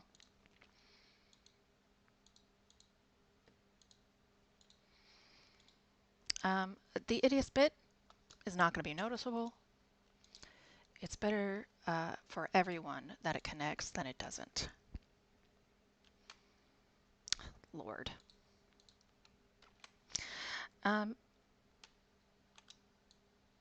Again, we just duplicate, keep it on the same axis,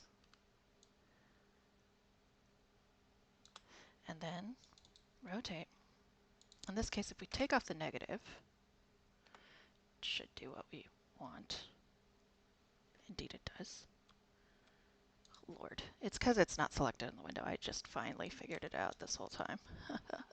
It's because the render window isn't selected, is what I mean to say.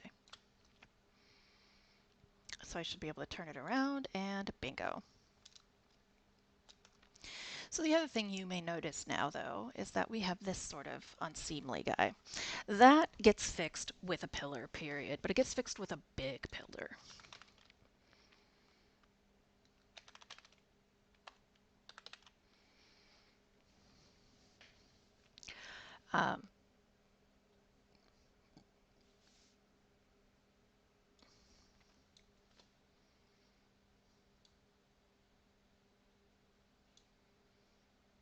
Wherever you put this pillar, it is going to appear like um,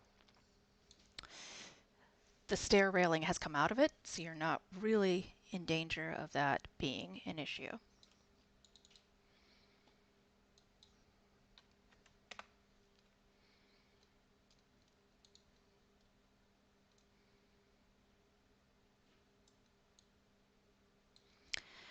Um, Go ahead and turn on this at 1, turn this to 90.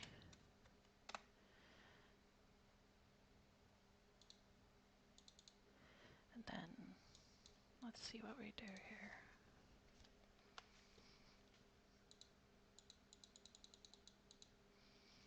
So although that's not exactly flat, the pillar wants to behave that way, and I have no interest in arguing with it.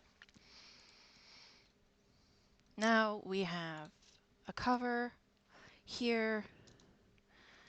Unfortunately, I lied to you, and the railing did not work the way we wanted it to. So we are going to have to adjust that ourselves, like that.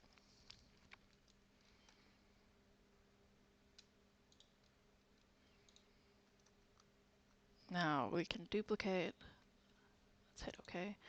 We can duplicate this.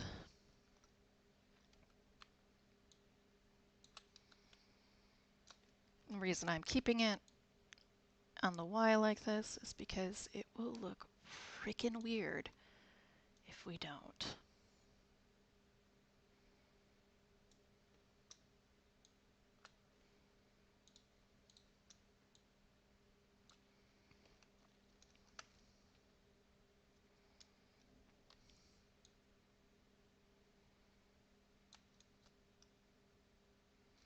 So here, you can actually go here and see this comes out to 1520.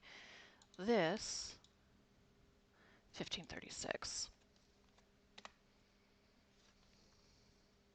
Oh, that's really interesting. Because of this, I was able to find a error in my alignment. That's nice. I actually do mean that. That is nice. So, where's this pulled out to? 1392. Okay.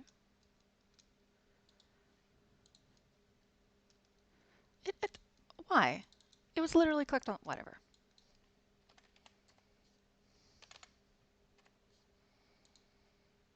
Thank you.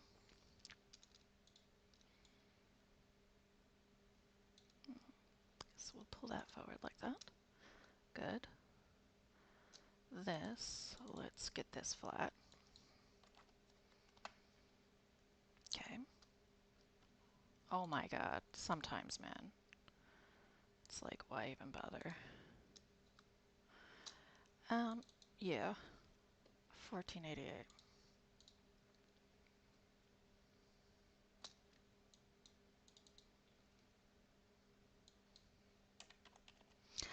Um, so some of that is just a result of it being rotated the other way.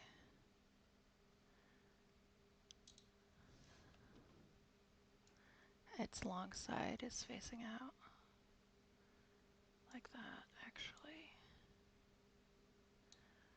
So, with this, if we hit 1488, it should be good. You pull there. You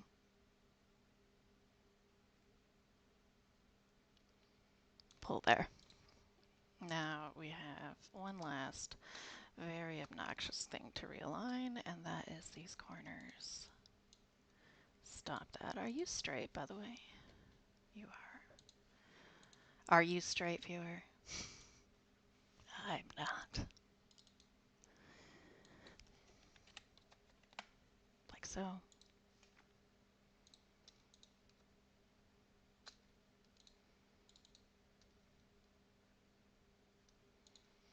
this,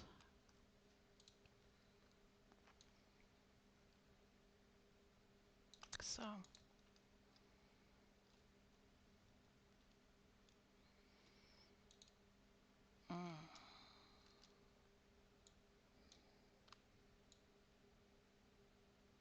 look at that. Oh, that's not so bad. Okay, makes me feel a little better.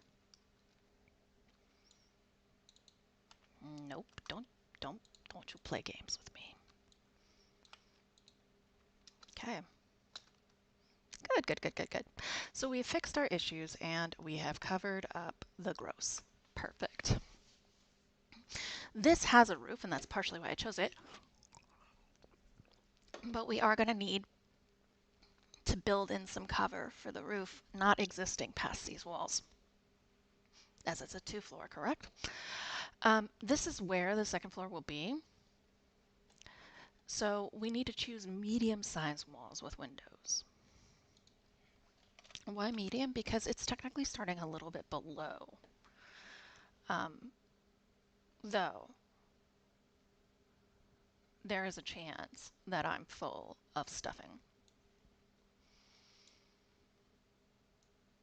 And that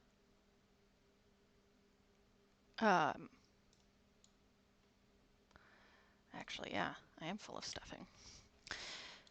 Two smalls make a big, apparently. So we should be able to just put small windows up there.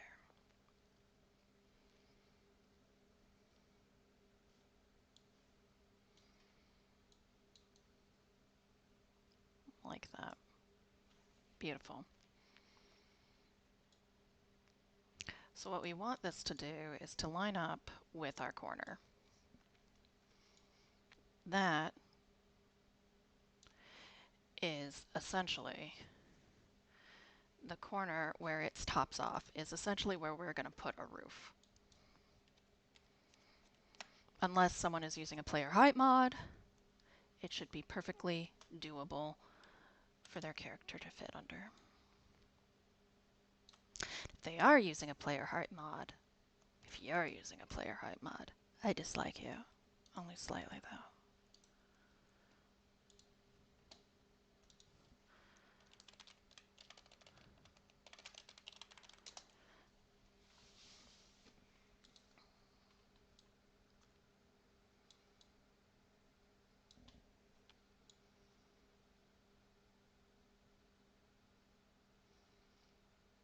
Again, we're going to stay where some stuff's going to stick out. It's because of that whole half length. If we go under here, we'll see a partially incomplete ceiling, but we will see that this should align where we want it to. And it doesn't because there's no God. No, I kid. It's easier to cover for something above than below. Sage words to live by. So this needs to be at the ceiling edge. It'll also need to be duplicated. Well, no, it won't. That's correct. It won't. Because things. So what do we want to do about that then? Are you still at 0 rotation? Yeah.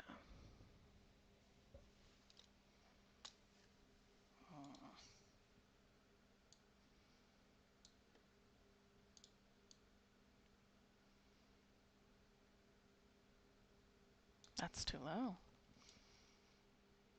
Bink. Okay. Yeah, this does actually need to be aligned here.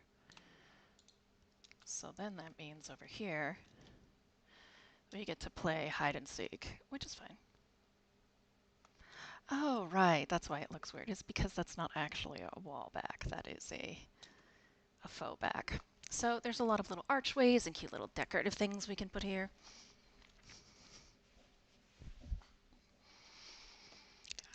We'll put an archway.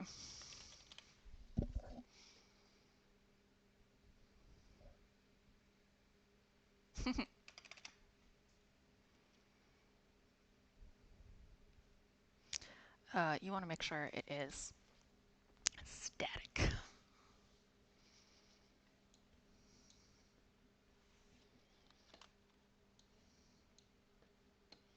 Why? Because you're huge. Because you're huge. Got it. Well, that doesn't really mean a lot, though. Oh, because you're solid.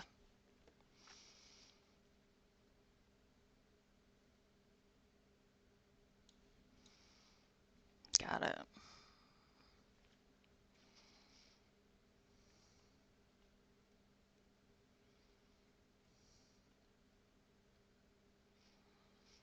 Mm, a chunk, huh? Works for me.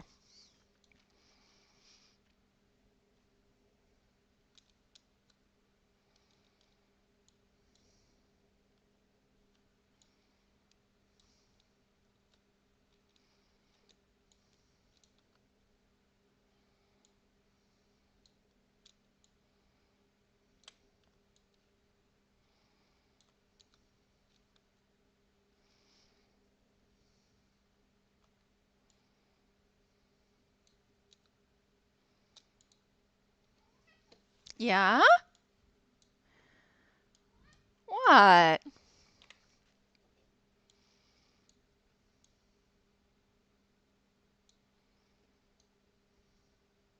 Mm, no.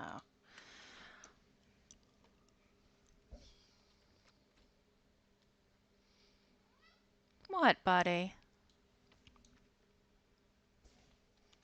What's going on? That's fault. Why do you even think that'll work?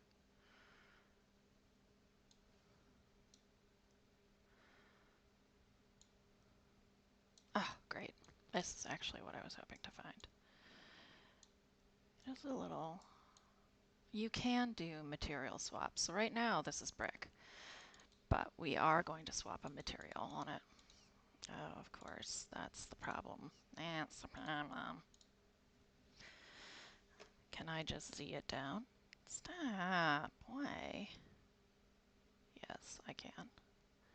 We can go here. Bud, what?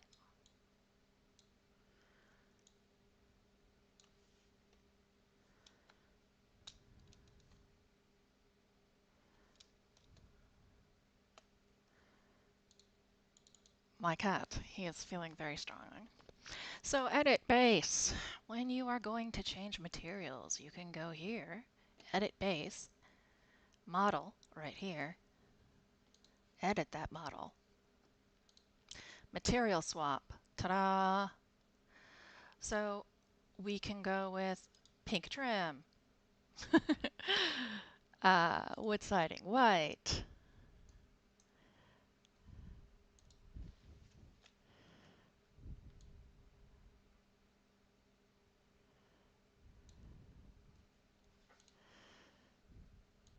Solid white.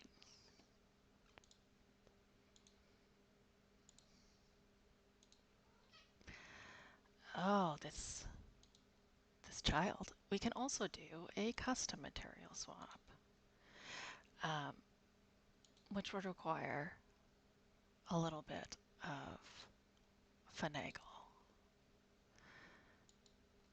Um,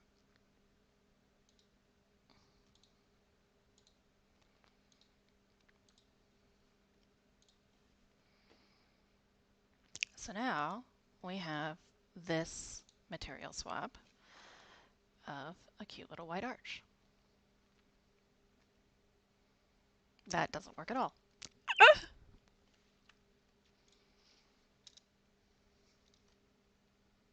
Okay. Well,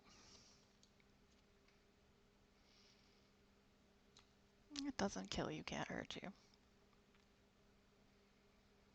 I'll figure this out. For now, I'll make this look like this.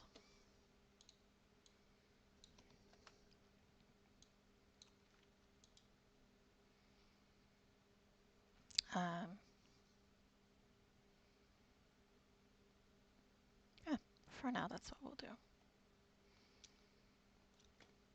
So, we still have a few more things to do in this entryway, though. Never has there ever been an entryway that didn't have a light. Never has there ever been an entryway that didn't have a ceiling. You can usually find a half ceiling, though. This, at least, you can do. Maybe.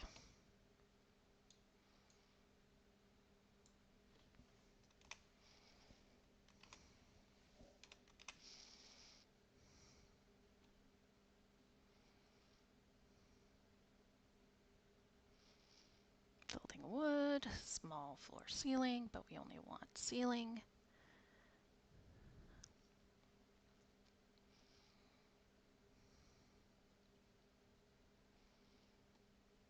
Damage ceiling. This is actually like a weird decal. It basically just creates damage, but it doesn't actually give you a ceiling. This does.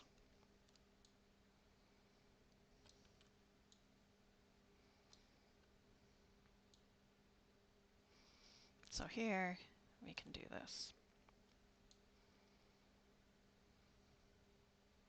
And to sort out the fact that it doesn't match, I'm going to put some boards there. Somebody really was not here for a broken ceiling.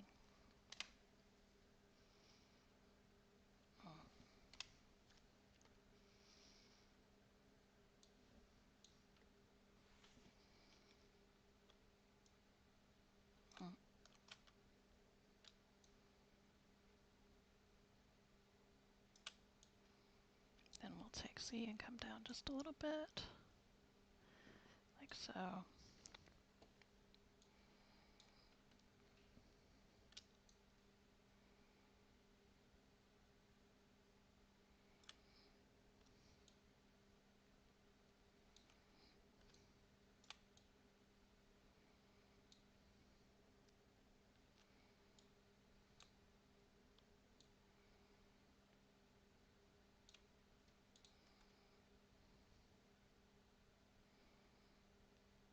All right. And again, we can material swap.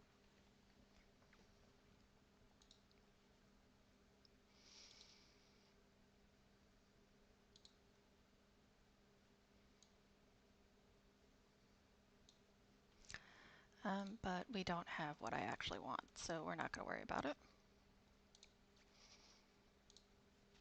And let's throw in one more.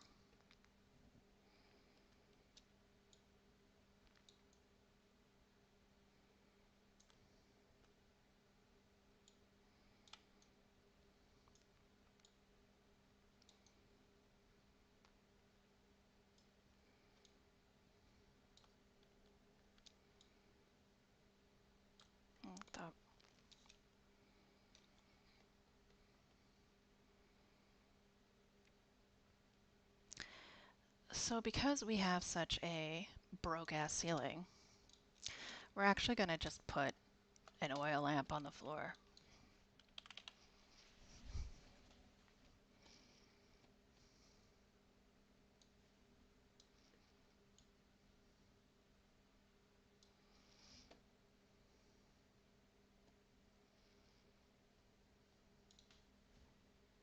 While we're here,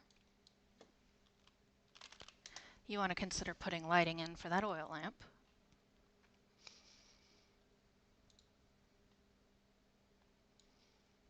So right here, LIGH. Um,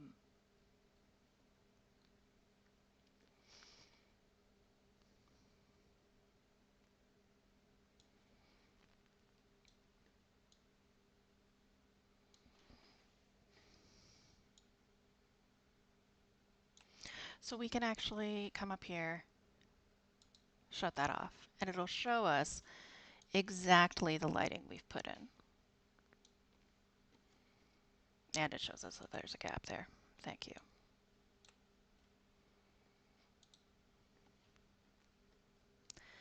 Um, so I'm actually going to do this. We're going to duplicate both of these.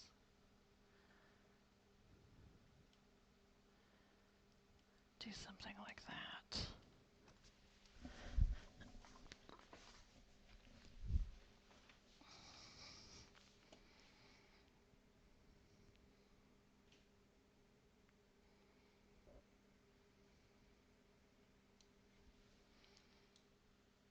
Ah, okay. This is the oil lamp light period, correct? Yes. I don't know where it actually ends up manifesting. Do you just stack it in here like so? Or like more like that?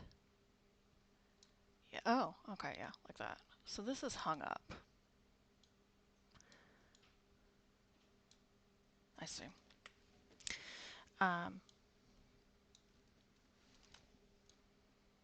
yeah, we'll use this one actually. Why? Thank you. This one, again, where the center is, well, not again, but where the center is, that's actually where your light is leaving the lamp. So you want to make sure that you put that little green star right in there for realistic lighting.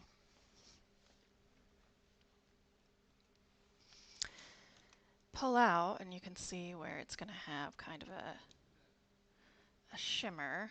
That doesn't feel good, so I'm actually going to take that out.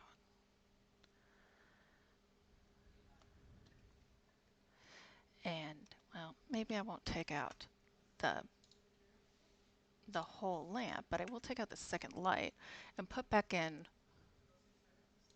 something like this. Yeah, something a little less intense.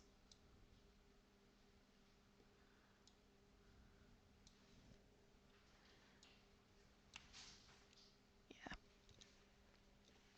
So, now that we've got our intense and not intense lighting, we can go ahead and put, say, broken. We want to do a ceiling fan, I think. But we want it to be broken. It's gone, right?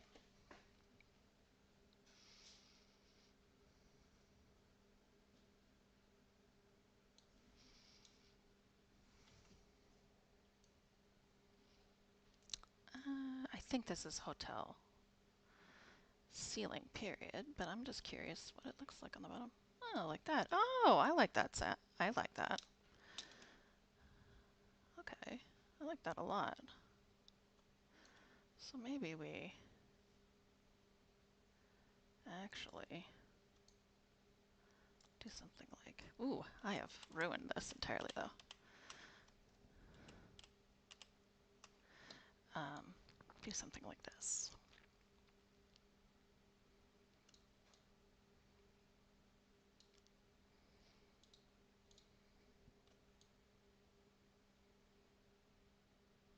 Like that. Can take that out, that out, that out. Move this over. Take this out. And then maybe we actually just grab the 512 because that should be big enough to cover the whole area. Yep.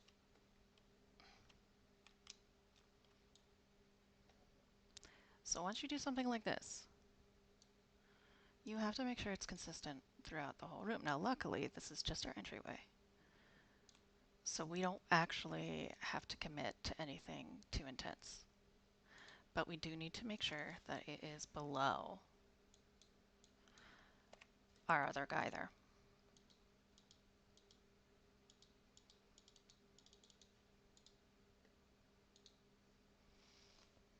So we'll turn back on our global lights and make sure that it is like so.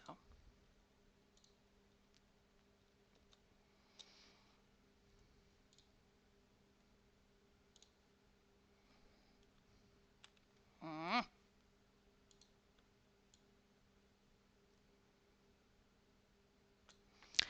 We can also do this.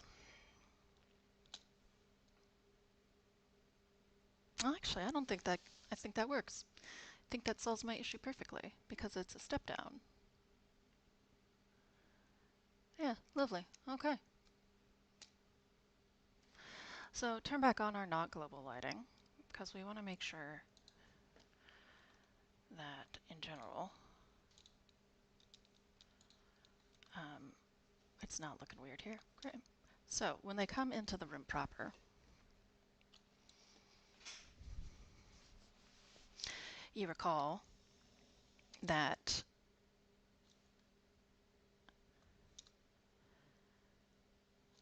oh, you spiteful little spider. What is this?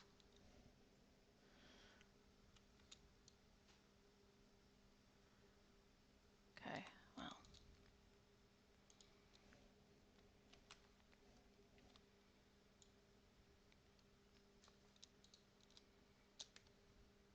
Like so. So when they come into the room proper, we're going to need to make sure the player can kind of see where they're going, but I am of the firm opinion that if there's no electricity in the place, there's no electricity in the place. And no one is supposed to be living here. So we can have a fire barrel, right? And that's ooh, that's the wrong form. We can have a fire barrel, which is the Fallout standard. But it's also the real life standard, right? No light, take a fire barrel. So what you need here is two things. You need the object of fire barrel, and then you need the lighting of fire barrel. Sometimes, if you're lucky, you get both. Like so.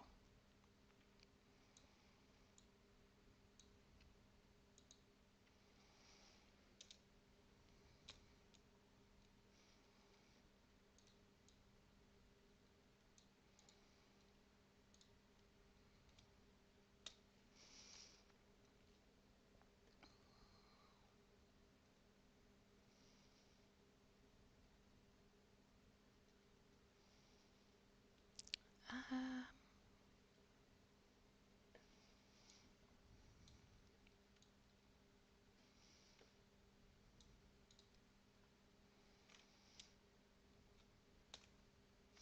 so you can see exactly what the player will see. This is not a lot of light. We can faux extend it like this. So we take this sort of flicker, right? And we can, this is a hemisphere flicker.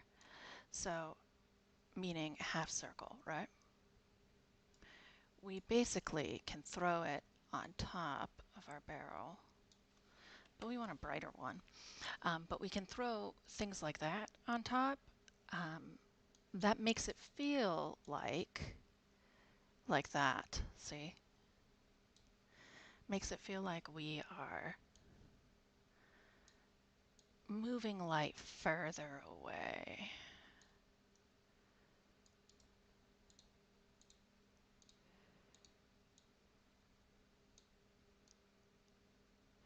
So the closer you get to the wall, the closer the light's going to appear to be. So you want to have it pretty close, but enough away that it's realistically faux bouncing further.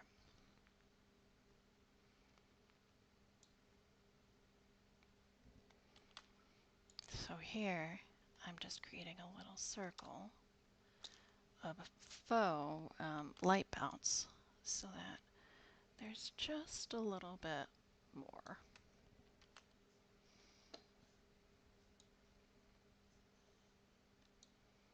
Make sure you rotate to match.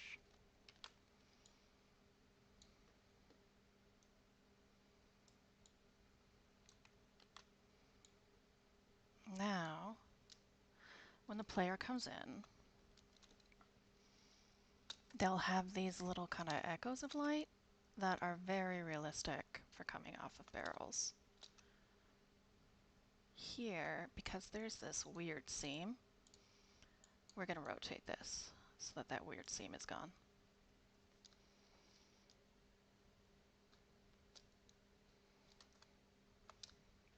All right. Next up, you've come in the front door. You're now in a hotel. What are you going to do next? We know from our layout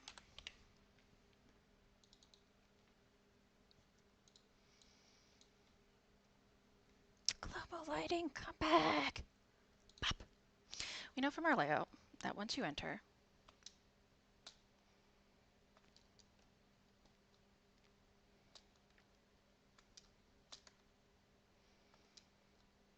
right next to the front door, there's a side room over here.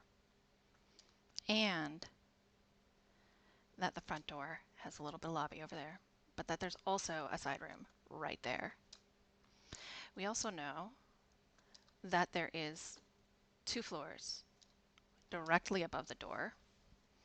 So I have already failed. Need to remove those walls I put in. But we know directly above the door.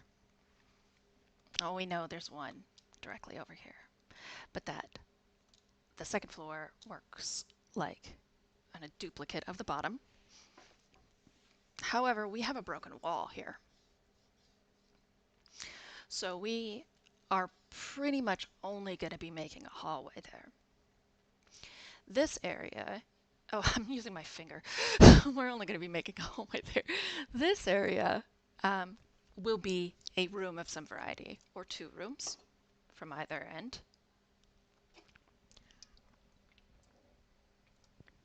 And this area here will probably be a room. So we can say room, room, room, room.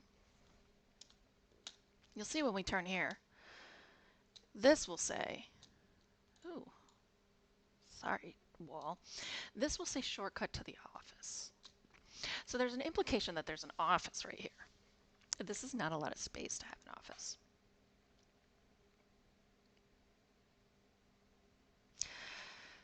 So we have 2 options. Either we consider this an office, but it has no exterior door. Or, ooh, we got balconies. Oh, this is, they want room, room, room, room, room, room. Ugh, okay, we could do that. So here, they're pretending like this is a lot more space than it is. So we're going to have to make it a lot more space than it is and make this the office. Meaning, when we're talking about the first floor, we've got a cafe that does not take up any space in the first floor, theoretically. We have this addition, which I've treated as the catering office and probably will do so again. We have the main lobby.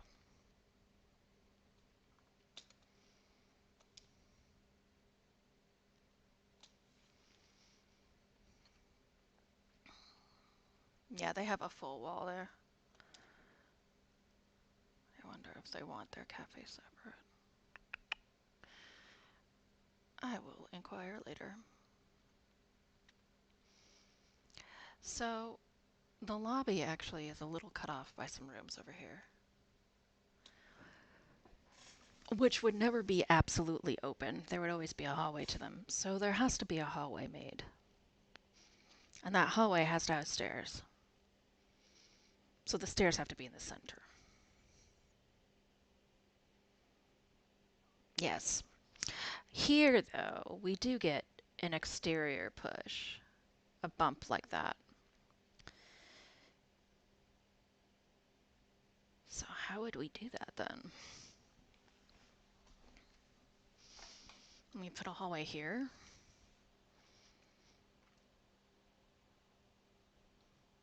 We make this a room. Then there's stairs that go up there. And this room comes here. And this is where you enter. Yeah. So if we're going to duplicate that, across the corner here is where a hallway starts and ends. This should be, well, we can just put one in the middle right there. And there should be, from in the middle here, stairs that come about halfway out. So we might need to back it up a little bit. Okay. Not the easiest layout to hand to anyone. If you are not going to do it yourself, try and give very basic layouts to other people. Don't be a butt. So, back to Lord Almighty. Back to our guy here.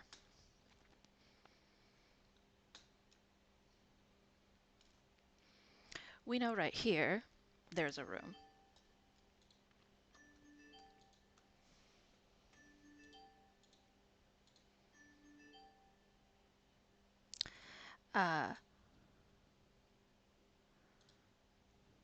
So we're going to fragment static collection. Yep. We're going to go ahead and, because I don't like rooms, I don't like doors right against a wall. Hello. We okay? We're going to do it. We're going to do the thing. There we go. We're going to pull this off. Now for big walls, there actually is a version of the big wall that has a door hole in the bottom.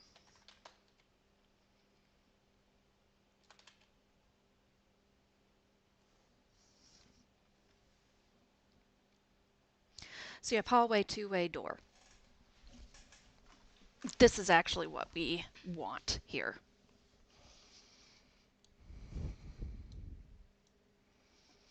So we're gonna, we don't want it to be a double door though.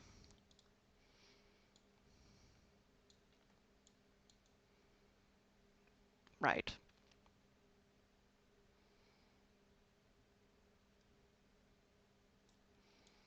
Hmm. Is it hallway one way that I'm looking for? Mighty, mighty. No. Sometimes. Hall dead end door.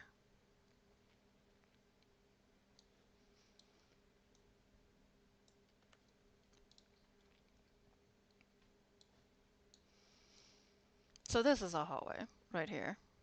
So I want a hallway like that with a door.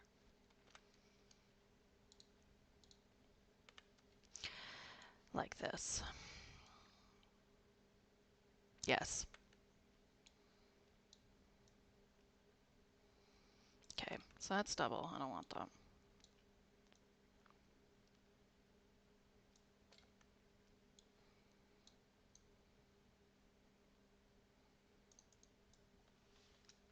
I do want to cry buckets of tears because the flooring doesn't match. But we'll just go. Well,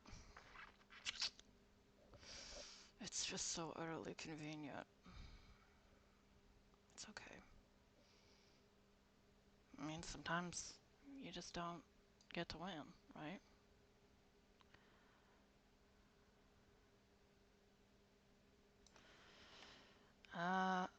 So I just need big wall, socket bottom. But that's socket big, I need socket A. Yep.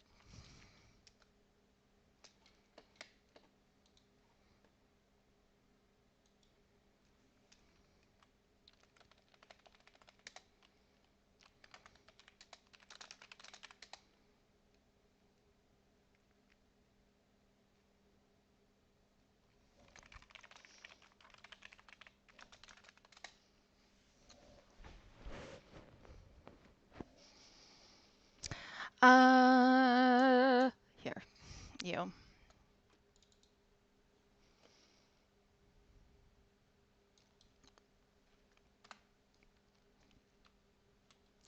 Lord, give me strength, even if I don't believe in you. Mhm.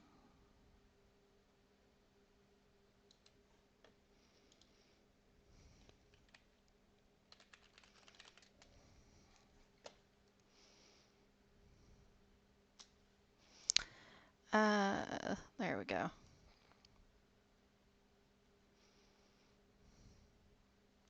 So, here, we are going to need to give it a back, and the back needs to be a door.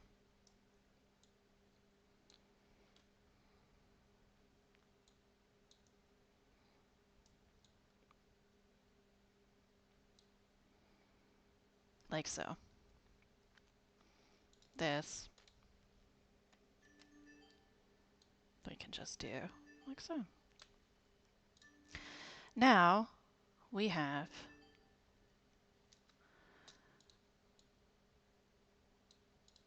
our hallway, room 1. There should be hallway room 2 here.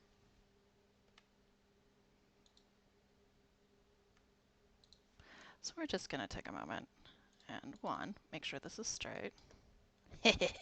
No, we're not. You could be whoever you want to be, door. Except a beep, except a computer beep. You can't be that. Otherwise, we can't be friends. So, we're going to combine these to make a 2-way door for ourselves. Save the tiniest bit of time.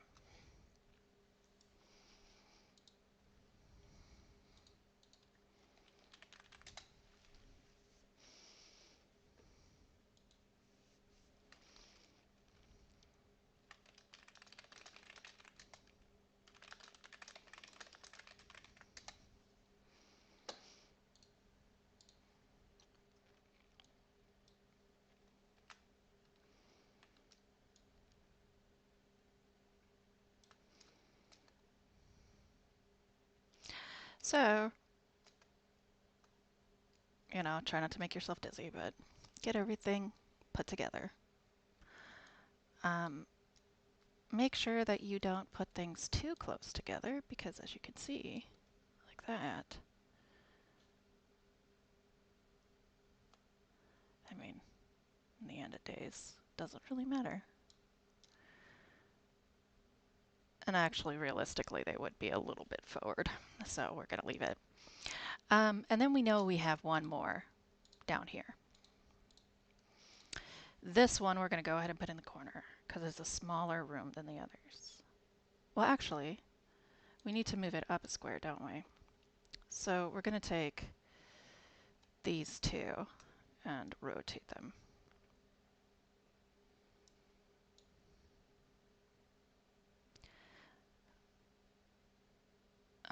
Actually, no, we're not going to rotate them. We're just going to ooch them forward. And we're going to frickin', why is our grid not behaving?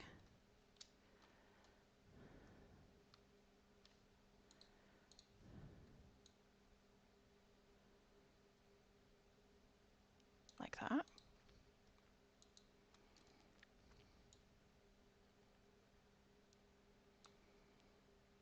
Perf. Now, we'll take this, and we will rotate that duplication and move that over.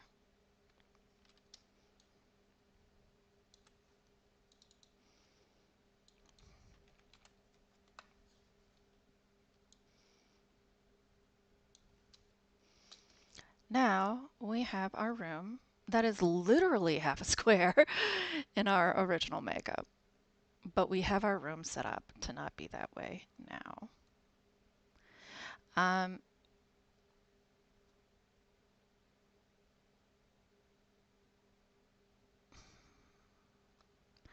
I think I will just fragment these and align them. Makes me nervous.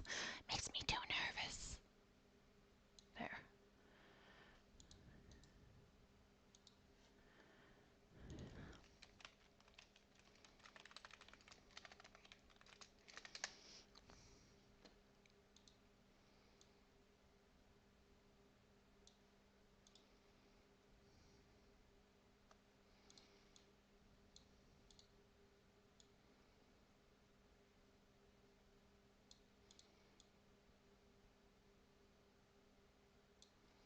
There. Well, still not quite where I want you to be. There. Yes? No? Maybe? No. Why? Stop. You get out of here. Ah, I see. My grid somehow became 8. Ah, that's alright. Okay. So now we have cutie patootie rooms. And we're going to do the same over here. We're going to fragment it. And then we're going to get a little aggressive.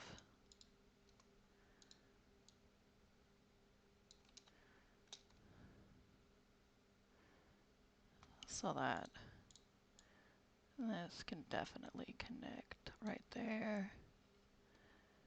And this can definitely connect right there.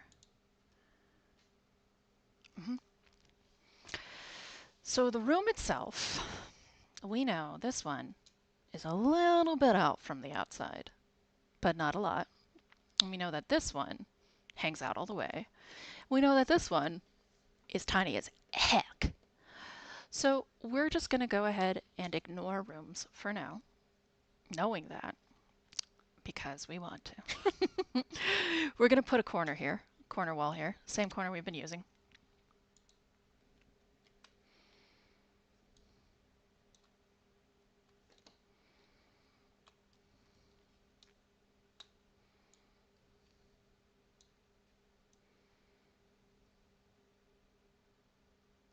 Excuse me.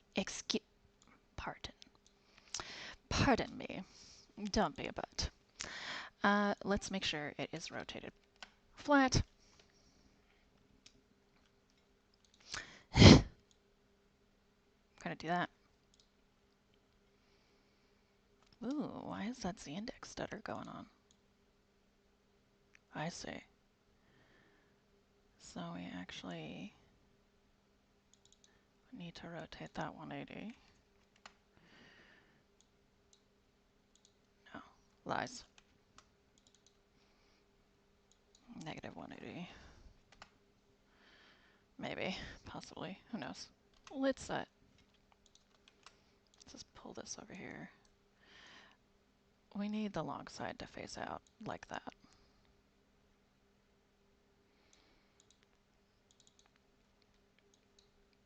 So we don't need to rotate it at all. Okay, whatever. What? What? No. That's my cat. No. No. No. No.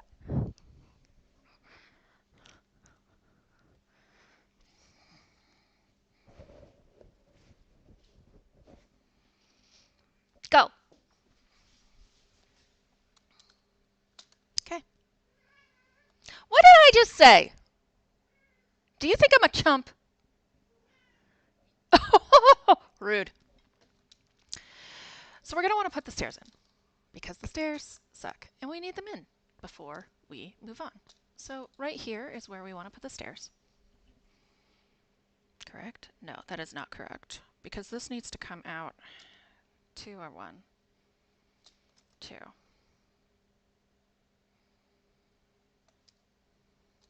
Oh, well, that's for the room to come out to. Correct. So this should be... That's what the issue is. Yeah, this should actually be here. Like so.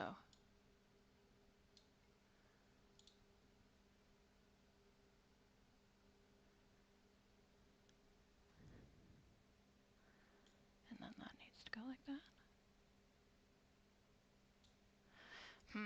I've lost my way. Back to the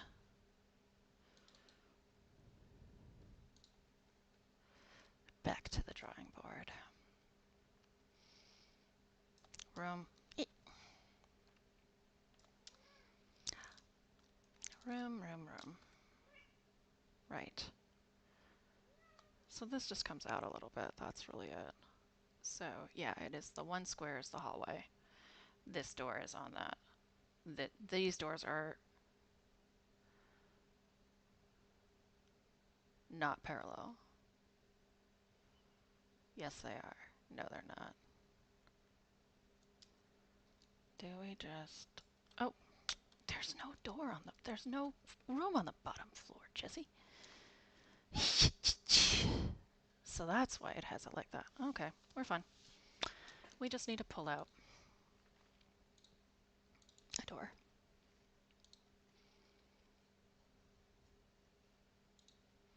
When in doubt, double click an item. So we need to pull out a door. Or actually, we just really need to first reset this like that. Good. Then we need to come down here. Remove that.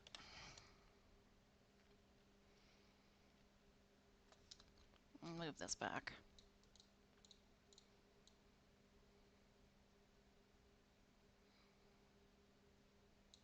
Then,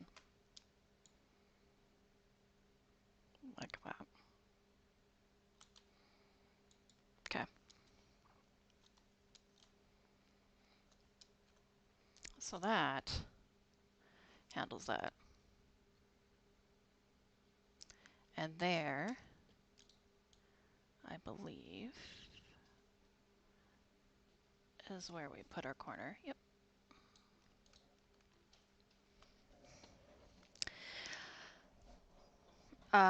Victoria is going to be making a dinner in the background, so we are going to deuce for a deuce on the streaming of this, really, because one, it's no fun hearing someone cook dinner. Nobody likes it. I don't like it. You don't like it. Nobody likes it. And two, there's only so much I can talk about doing this before it just gets done or it doesn't. Also, the cat just doesn't seem to respect streaming boundaries. What a jerk. We're gonna have to fix that too. See, and I'm finding little things that I have to fix that I don't like, so. Snap.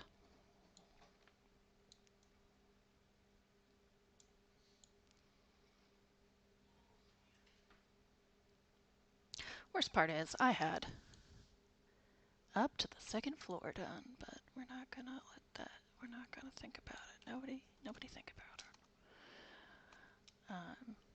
Because I have a basement and a 2nd floor.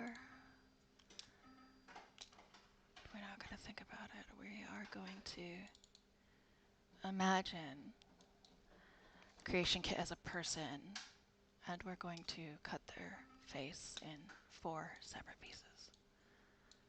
And that's what we're gonna do.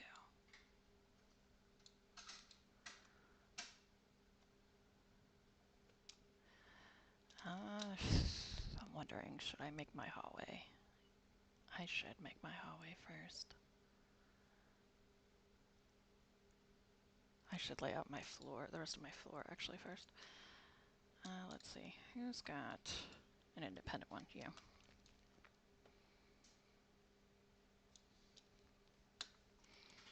So this guy comes out 1.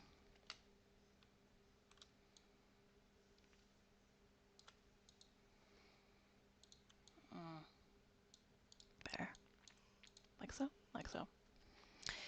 And then this is going to get put there because this door is gone.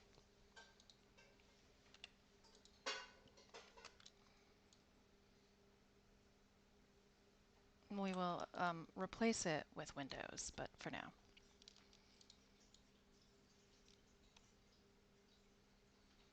Like that.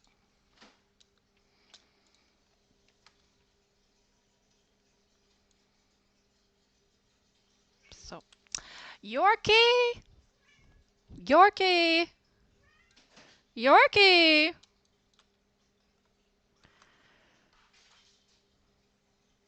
You know, if I had a job, I wouldn't be here for you to yell at, so you should stop assuming that I'm going to be around at this time. Because it really makes you look like an ass.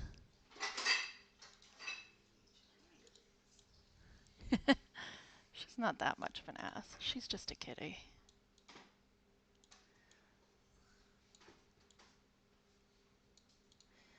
All kitties are asses in their own way.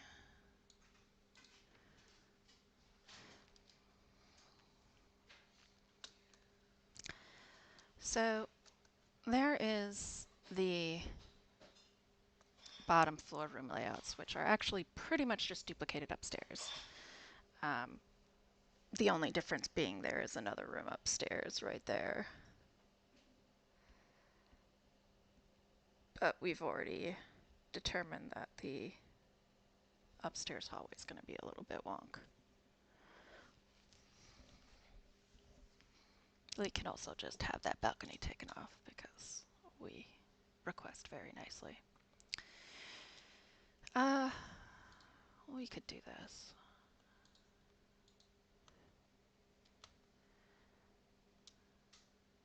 This should make the rest of our hallway.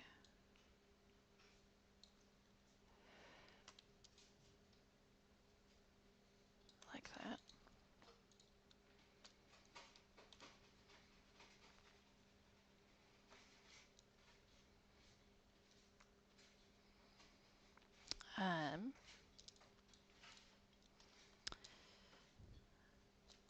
And then we have our exterior room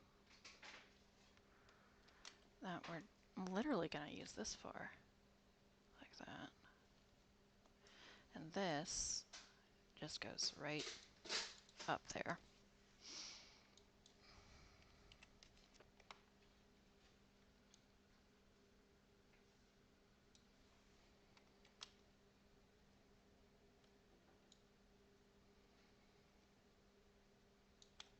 So again, 1.5.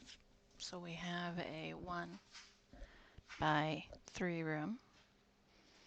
So we're gonna do a 2x5.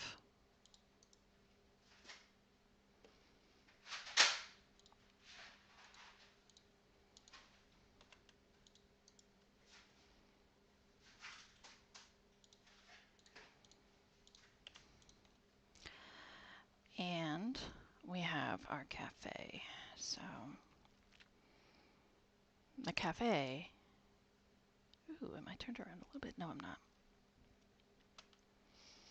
The cafe is right here, the entire length. There will be some floor adjustments, of course, because it's diagonal. Once again, if you're not going to do it yourself, please do not make diagonal walls. You have no idea the pain that you would put upon another human in a Bethesda world. So, first and foremost, we also know that this is going to be by 5. Because it does not actually reach out to the side. of that room. We also know that this side and this side will need to be diagonal. So since the door itself is not diagonal, we're literally drawing a diagonal line here. All of them have to be deleted. And we might just have to make custom walls. Which means the check-in desk, logistically, it'd have to be like right here. Or like that. What an awkwardly shaped hotel.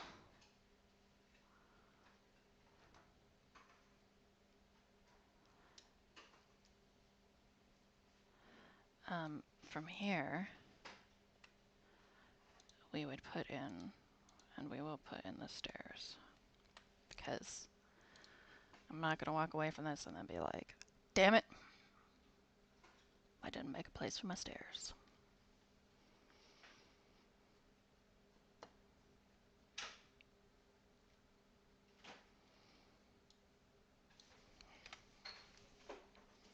I think it's just P stairs, and that's, well, we'll find out, but let's make sure.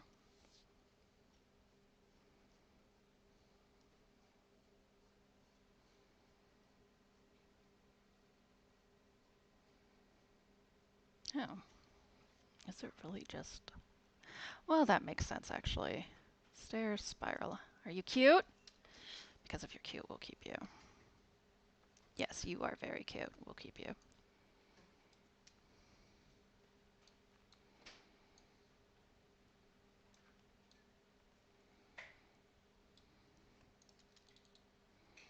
Hmm.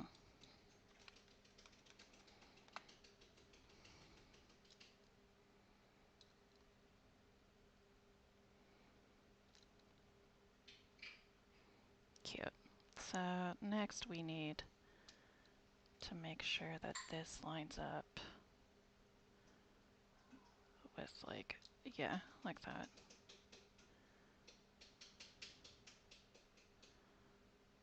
So we actually don't need to delete that wall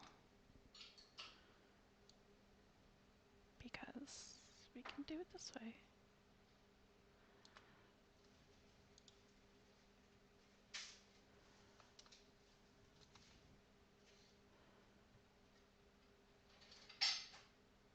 Yeah, okay.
Um, so Knocked over a poor dish, scared the hell out of Tris. I think this is about it.